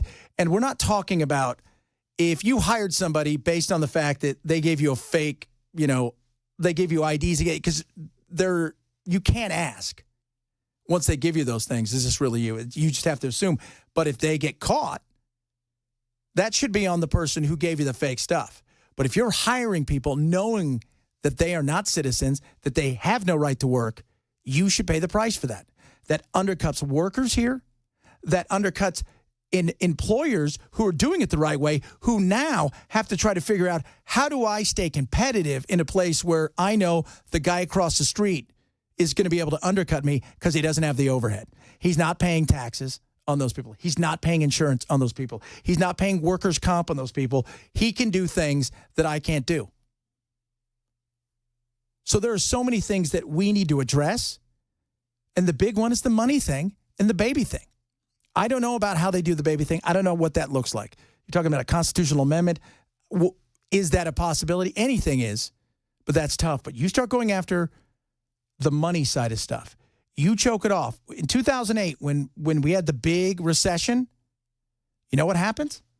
When people can't make money and they can't work, they'd rather be poor where they came from than poor here. My name's Chad Benson. It is the Chad Benson Show. A lot of stuff still to squeeze into. Fat acceptance. We're going to talk about fat acceptance. You ready to be fat and accepted? Yeah, San Francisco's gone wacky. And I say we watch out for lunacy like this because the petri dish of insanity is California. And if they could export their insanity, they're going to try to do that. We'll talk about that, bunch of other stuff. Chad Benson Show right here at Super Talk 99.7.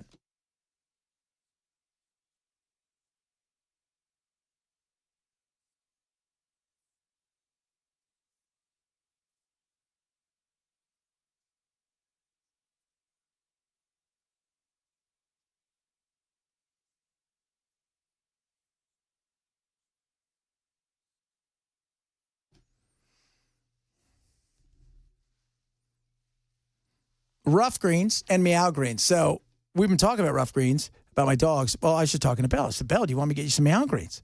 Try it out. Meow greens is like rough greens. It's a powder supplement. You put it on top of your cat's food. It helps your animals in so many ways. The beauty is you don't have to change anything. So you don't have to go and get some fresh stuff and make it for your cat or whatever. It is just a powder supplement you sprinkle on top. It's got all the things that your dog or cat's food is missing. One of these things is the fact it's got all these enzymes in it. So you have to make sure you close the bag up. And the reason is it's living, and you don't want it to go bad. It's going to help bring out all these nutrients and help your cat. Our cat Angus, giant Scottish cat we call him, he looked like he got hit by lightning. He started having bad allergies. And before Meow Greens came out, it was so bad that he had to wear a cone of shame because he had cut his neck up so bad. We started giving him Meow Greens, and lo and behold, after thousands of dollars of vet bills, we could figure nothing out. It was some sort of allergy in the house. Boom, gone. The cone of shame has come off. He's healthy and happy. Try a Jumpstart trial bag of Rough Greens for your dog or Meow Greens for your cat. All they ask you to do is cover the cost of shipping. It's a $20 value. RUFFgreens.com. Use code Chad. Roughgreens.com. Code Chad. Roughgreens.com. Code Chad.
CEO murder suspect Luigi Mangione is back in New York, and Texas Governor Greg Abbott just announced a new billboard campaign to discourage illegal immigration through the Lone Star State. We'll tell you about it at 2:30 on Super Talk 99.7 WTN. Amazon striking where the iron's hot. That's right. If you guys aren't paying attention, there's a strike. Can't they wait until after Christmas? But nobody cares after Christmas. I want my stuff now. I have a question. Okay, we have an answer. If you see the billboards warning you about illegal activity, illegal immigration, doesn't that mean you've already broken the law? Well, snuck in? In theory, you're in a country that doesn't want you. I mean, Mexico doesn't want you to stay there. No. So they don't want you coming through. And they're trying to figure out what to do with that, because you've got the new president who recognizes Trump is going to put tariffs on. By the way, Mexico is a bigger trading partner than China. They're our biggest trading partner. The thing that kills me, though, is that they're acting like this is supposed to be a step towards minimizing illegal immigration, but illegal immigrants aren't going to see the billboards unless they're already in the state. Well, no, they're putting it in Mexico. Yeah. Oh, they are? Yeah, so you're going to have it in Juarez. You're going to have it in all of these places. As Central they come America, through. In Central America. They're doing everything they can. But If I've left Venezuela, where I had, rampant inflation, corruption everywhere, the lunacy of Maduro and all of that stuff, the gangs, I have left there and I have made the travel through the Northern Triangle and I'm into Mexico. I need to feed my family. I don't care how many billboards you put in front of me. I'm not going to let it stop me. Yeah. I'm not. And who else? I love when people, I would never do that. Yes, you would. You would absolutely. Chris Hand and I had a conversation about this a couple weeks ago. Both of us said, absolutely. If I knew the golden goose was over there and I need to feed my family, I got nothing. Like, we are struggling day to day. Crime is rampant. You bet your candy ass I'm jumping over that fence and doing everything I can to get over here and figure out a way to stay in this country. Because the alternative is what? You're going to arrest me, send me back to a place where if I stay here, I'm going to have nothing and may starve to death or lose my family or whatever. Or I come over here and it is the worst you're going to do is it's a tie. They send you back. And that may take years and years. And the other thing is they know if I get here before the 20th, yes, Trump is here now, but he may not be here. Trump's people may not be here in 4 years. Something could, God, I hope not. Something could go sideways. And the next thing you know, they're like, we're done with the Republicans because we're a fickle bunch of people, let's be honest. And out go the Republicans. And in that 4 years, while you wait for asylum, what happens? Here comes a populist on the left side of the aisle, a Bernie Sanders populist who's like, let's do this or let's do that. And lo and behold, your luck has changed. And you were able to wait through the potential of being sent back. And now, all of a sudden, voila. The new person in town says, I don't have to go. And you may give me a pathway to citizenship. So, yeah, everybody. You put billboards up all over the place. You know what? You could ask these guys and gals coming across, hey, carry these billboards with you, and they'll carry them. But it's not going to stop them. It isn't. It may detour some of them and go, but they're already getting that. The cartels who realized several years ago, drugs are great, humans are better.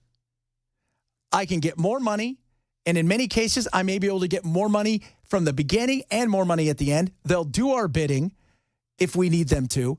We have they're far better currency and they're far better commodities than the drugs. So, boom. And they know the game better than anybody because they have people on this side who are participating in the game, who understand the laws, who know exactly where to go, and they'll just pivot. Okay, get to California. And you're going to find that the minute all of this stuff goes into effect, watch a mass migration of people that are truly here illegally, who didn't go through the asylum process, or people that are on a notice to remove to get to all the blue states and blue cities as fast as possible because they recognize they got no choice. And you're going to see a lot of self-deportation. People who know that they would absolutely be in trouble if they got caught. So they're going to deport themselves. We're seeing that in certain parts of the country already with Filipinos in a major way in Southern California. So it's going to be interesting. My name's Chad Benson. A lot of stuff we're still going to try to squeeze into in the next, half hour or so. Brian will be here from 3 till 7. Again, he's retiring on Christmas Eve. And then it's the Matt Murphy Show, 3 to 7. And I am here. My name's Chad Benson, noon to 3 every day, right here on Super Talk 99.7.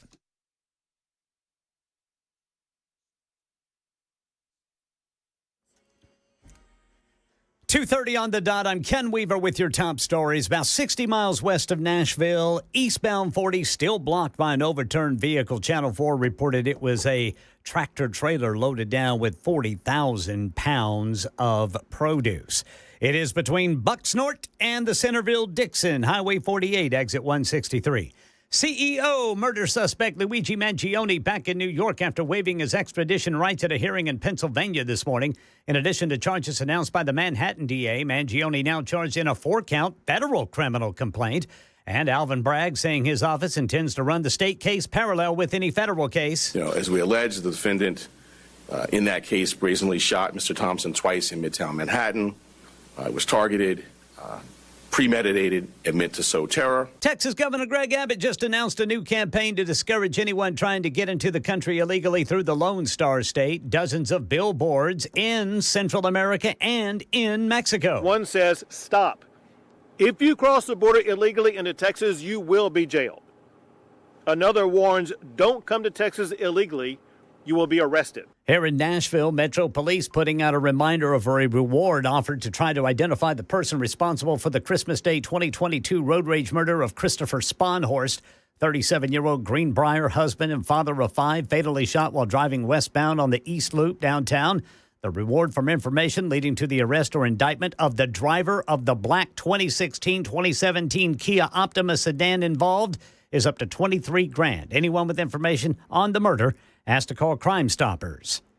And right now in our nation's capital, Senate Majority Leader Chuck Schumer playing the blame game now that the president-elect's demanded Republicans renegotiate a spending deal that includes raising the debt ceiling. Thanks to Republicans, we're less than 48 hours away from a Christmas shutdown. Asked whether there will be a shutdown, House Freedom Caucus Chair Andy Harris told reporters discussion will occur, but that he didn't know what's going to happen. That's the latest news. Weather is next. I'm Ken Weaver, WTN News.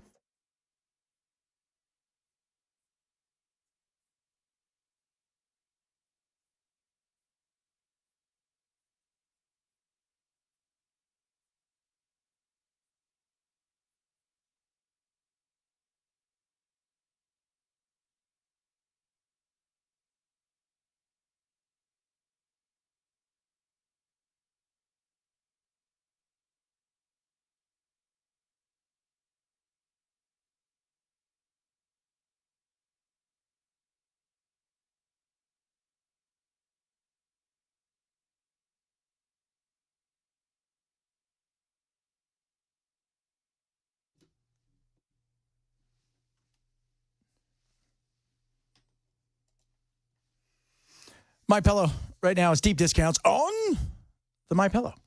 The classic MyPillow. Don't accept anything less than the classic. $14.88, lowest price ever. So you have a choice. So you get the MyPillow. First of all, they're amazing. Made in the USA, incredible.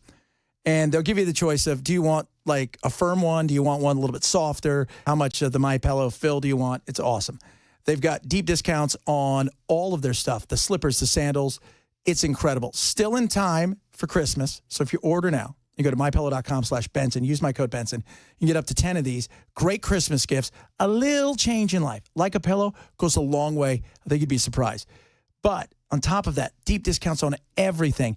And you get a 60-day money-back guarantee. They're going to extend that through March of next year if you order by Christmas, and a 10-year warranty, which is awesome. The classic MyPillow right now on sale, lowest price ever. Go to mypillow.com/Benson. That's mypillow.com/Benson.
California's insane. I want you guys to understand that.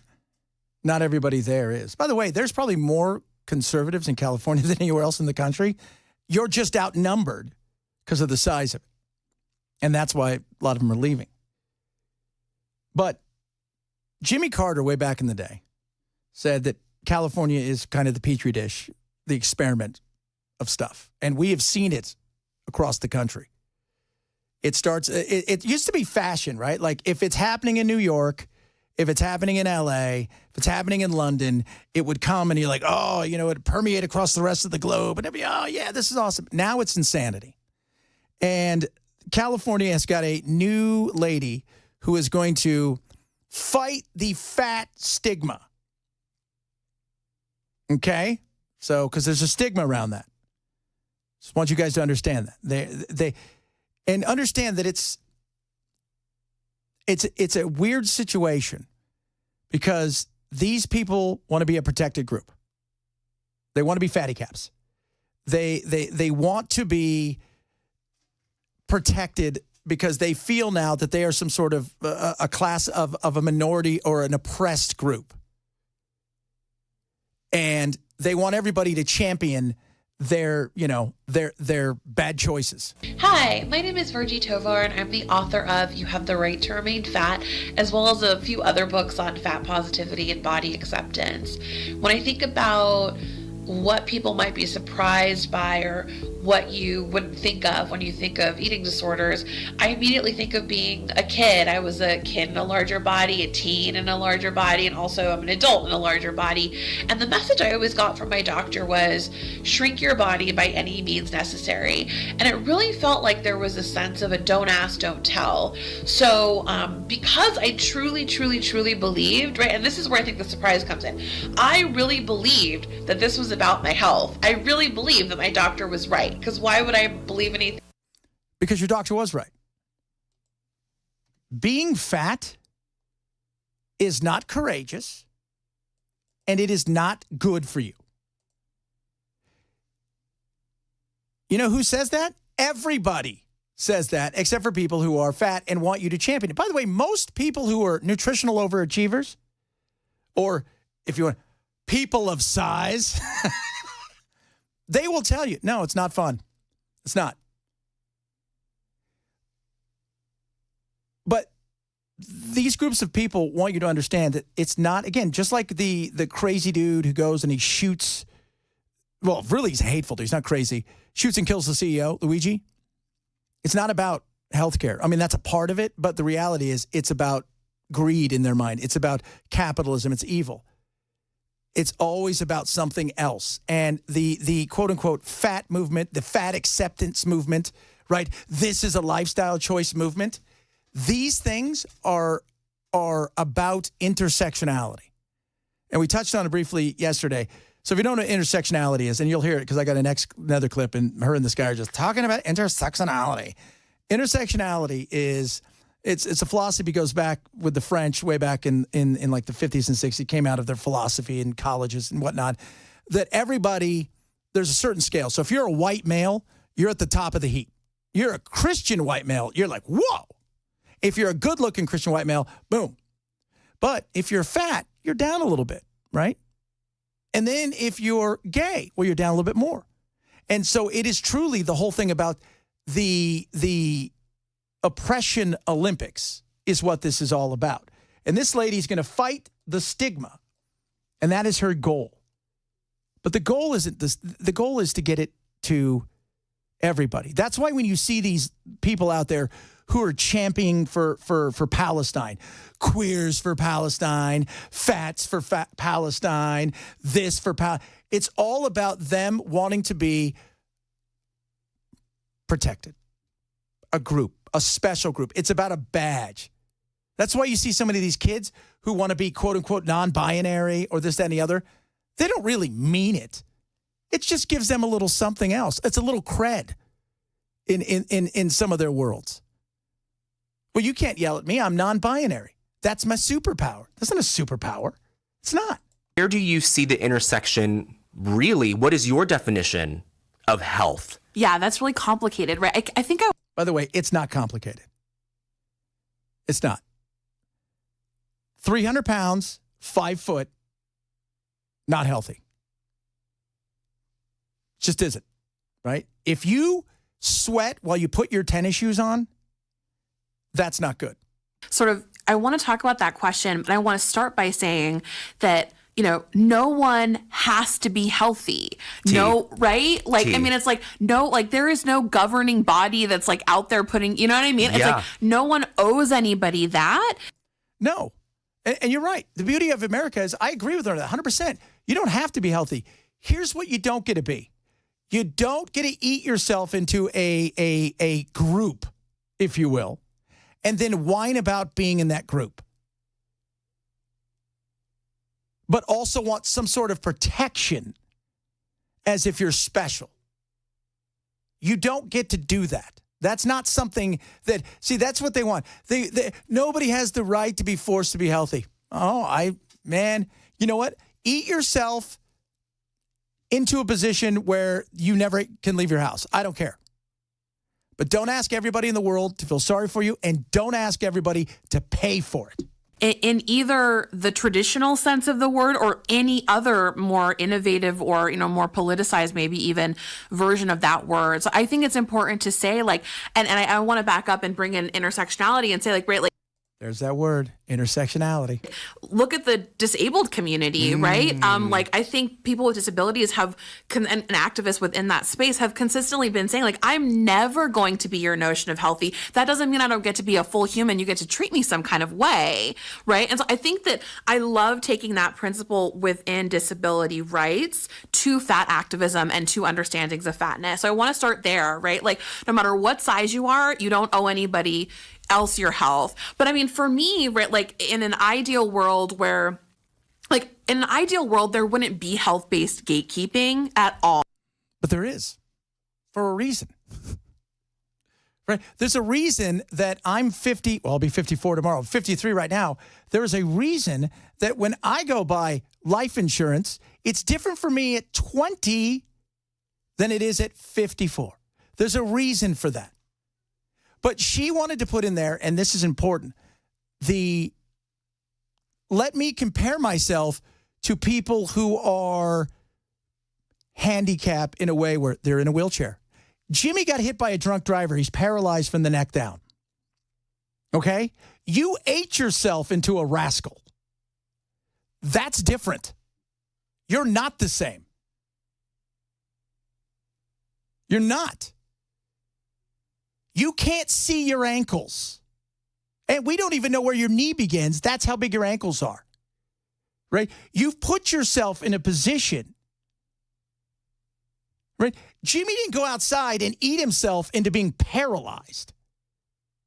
And by the way, I'm using Jimmy as a figure that's made up. You did. And now you want to be considered the same.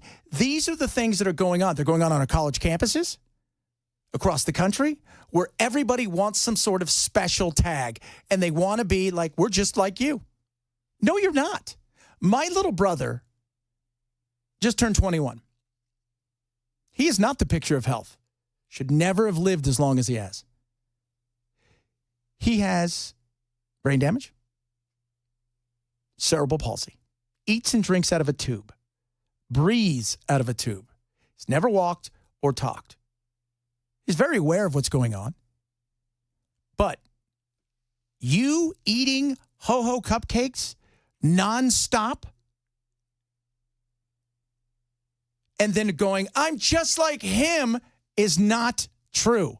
Because he would trade his position for your fat ass's position any day of the week. But that's the thing, the intersectionality. Understand that this is the insanity that they're trying to push out to America more and more. Trans. You don't even have to be, you just have to say you are, right? There's a thing called trans blind. Have you seen that? You want to talk about insane? These are people who want to pretend like they're blind, but they don't really want to be blind. It's what are you doing? Because everybody wants to have some sort of badge of something. They want to feel like there's a badge of something. Oh, look at me, I'm special, right? I'm protective. You can't get rid of me. You can't say that about me because I'm a protected species. You're not. You're not. That's what we have to fight against. And I think, every time I hear somebody like this, I go, this is why Trump. People got sick and tired of this insanity where you couldn't have a conversation about anything without going, well, you're this or you're that or you're that. No, sorry. And yes, I will tell you this right now. I'd tell her to her face if she was here. You're not healthy. You don't get to divine what health is. You can't tell me to believe science. And when science says 300 pounds and 5 foot, who can't make it up a stair, let alone stairs, with prediabetes or diabetes is healthy. It's not. You don't. And you also don't get to compare yourself, again, to somebody who's really disabled. You don't. You're not the same. Yours was a choice and continues to be such. My name's Chad Benson. This is the new show, noon to 3, every single day. Having fun, talking about all kinds of stuff. Love to hear from you. One of the things we're talking about, again, Bell and I try to reach out to everybody who gets back to us when it comes to text. That's where I do a lot of my stuff because the show is a go, go, go kind of thing, and we love to go, go, go. Brian's coming up. Remember, Brian is going to be not, if people say he's riding off into the sunset, he's not. Meandering, relaxing, doing his own thing, celebrating. He's 50 years in broadcast. That's a long time. I hope we all make it that long when it comes to broadcasting. But he is here until Christmas Eve. Then he is stepping away. And then starting the day after Christmas, you will have the one and only Matt Murphy in afternoons right here on Super Talk 99.7.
I'm annoying people, Bill.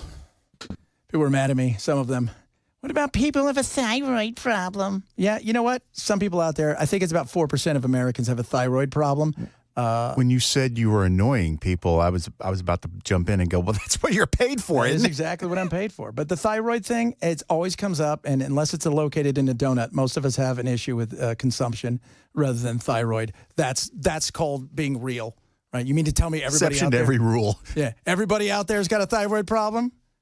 Yeah, I don't think so. Coming up a little bit, Brian Wilson, get ready to rock and roll. What's going on? What's on the big show today? Well, I think this is very interesting that there is now a movement afoot up on Capitol Hill. Now, whether it takes is another question, but it's an interesting concept.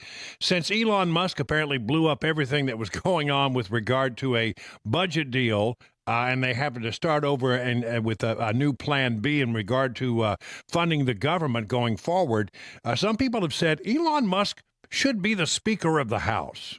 You know what? I've heard that. I heard Vivek. I think because you have to remember, you're third in charge. He's not a natural-born citizen, so he couldn't be president. He could never be president, even if he was in the line of secession. But there are many people in the line of secession, so not a real problem there. But the real question is, is that something that might gain ground? Because most people don't know this, but you don't have to be a member of Congress to be the Speaker of the House. No, there's a lot of real weird rules. I don't think people realize this. You don't have to be an attorney or a judge or an American citizen to be on the Supreme Court. That's right. Yeah. So there are some really weird ones out there. But so that's one of the things we'll be talking about.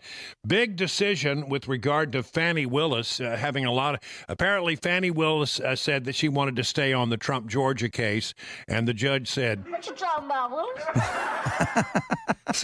So she's been kicked off. Another how many victories has Trump run up of late? Yeah, he is. They just continue. He's winning. And all of this stuff that has been brought against him has been left in shambles. It's just remarkable to see how much success he's had, and it really shows you how thin everything that was brought against him was, and that hopefully the lesson out of this is that lawfare does not prosper. It doesn't work. So at the end of the day, isn't it interesting that the system will work if you just give it enough time? And the problem is it takes a lot of time to work through these things. And by the way, a lot of money. Yeah, no doubt. Hey, when you talk about the Elon thing, one of the things we were talking about earlier is those guys both have big egos. I think we can all admit it. You don't get to those positions in life, Brian, without big egos. The reality is at some point in time, they may clash, which is, what does that look like? Because, even if everybody's crediting Elon with doing this. Even Republicans are saying Elon had a big reason about pulling this thing back and saying we're going to start all over. But the fact is Trump doesn't like. He's the guy, right? He's the master of ceremonies. He wants to be that. And even if you didn't do it on purpose, doesn't mean that there might not be a clash at some point in time. I don't know. Seem to be pretty much joined at the hip these days. You always run risk if you never want to upstage the president. And on Capitol Hill, there's a rule you never want to upstage your senator or your congressman. That's why so many things that get said on Capitol Hill are done on background, because nobody wants to be on record and be the person that people are talking about instead of the congressman or the senator. So I think that could happen. But right now, it's just fascinating to watch. Sort of the preamble to what's going to happen on January 20th. This is the first real effort of DOJ, and it seems to be working in that this larded up bill that everybody was talking about yesterday seems to be on the way out, and something a little bit skinnier and more reasonable is on the way in. Yeah, absolutely. Brian Wilson's coming up straight ahead, man. Look forward to it. Some stuff. Crazy. I think the whole thing, look, it's the honeymoon period. It's going to be a lot of fun as they head into this thing, and it's going to be crazy as well. My name's Chad Benson. Love being on here. Talk to you soon. Super Talk 997.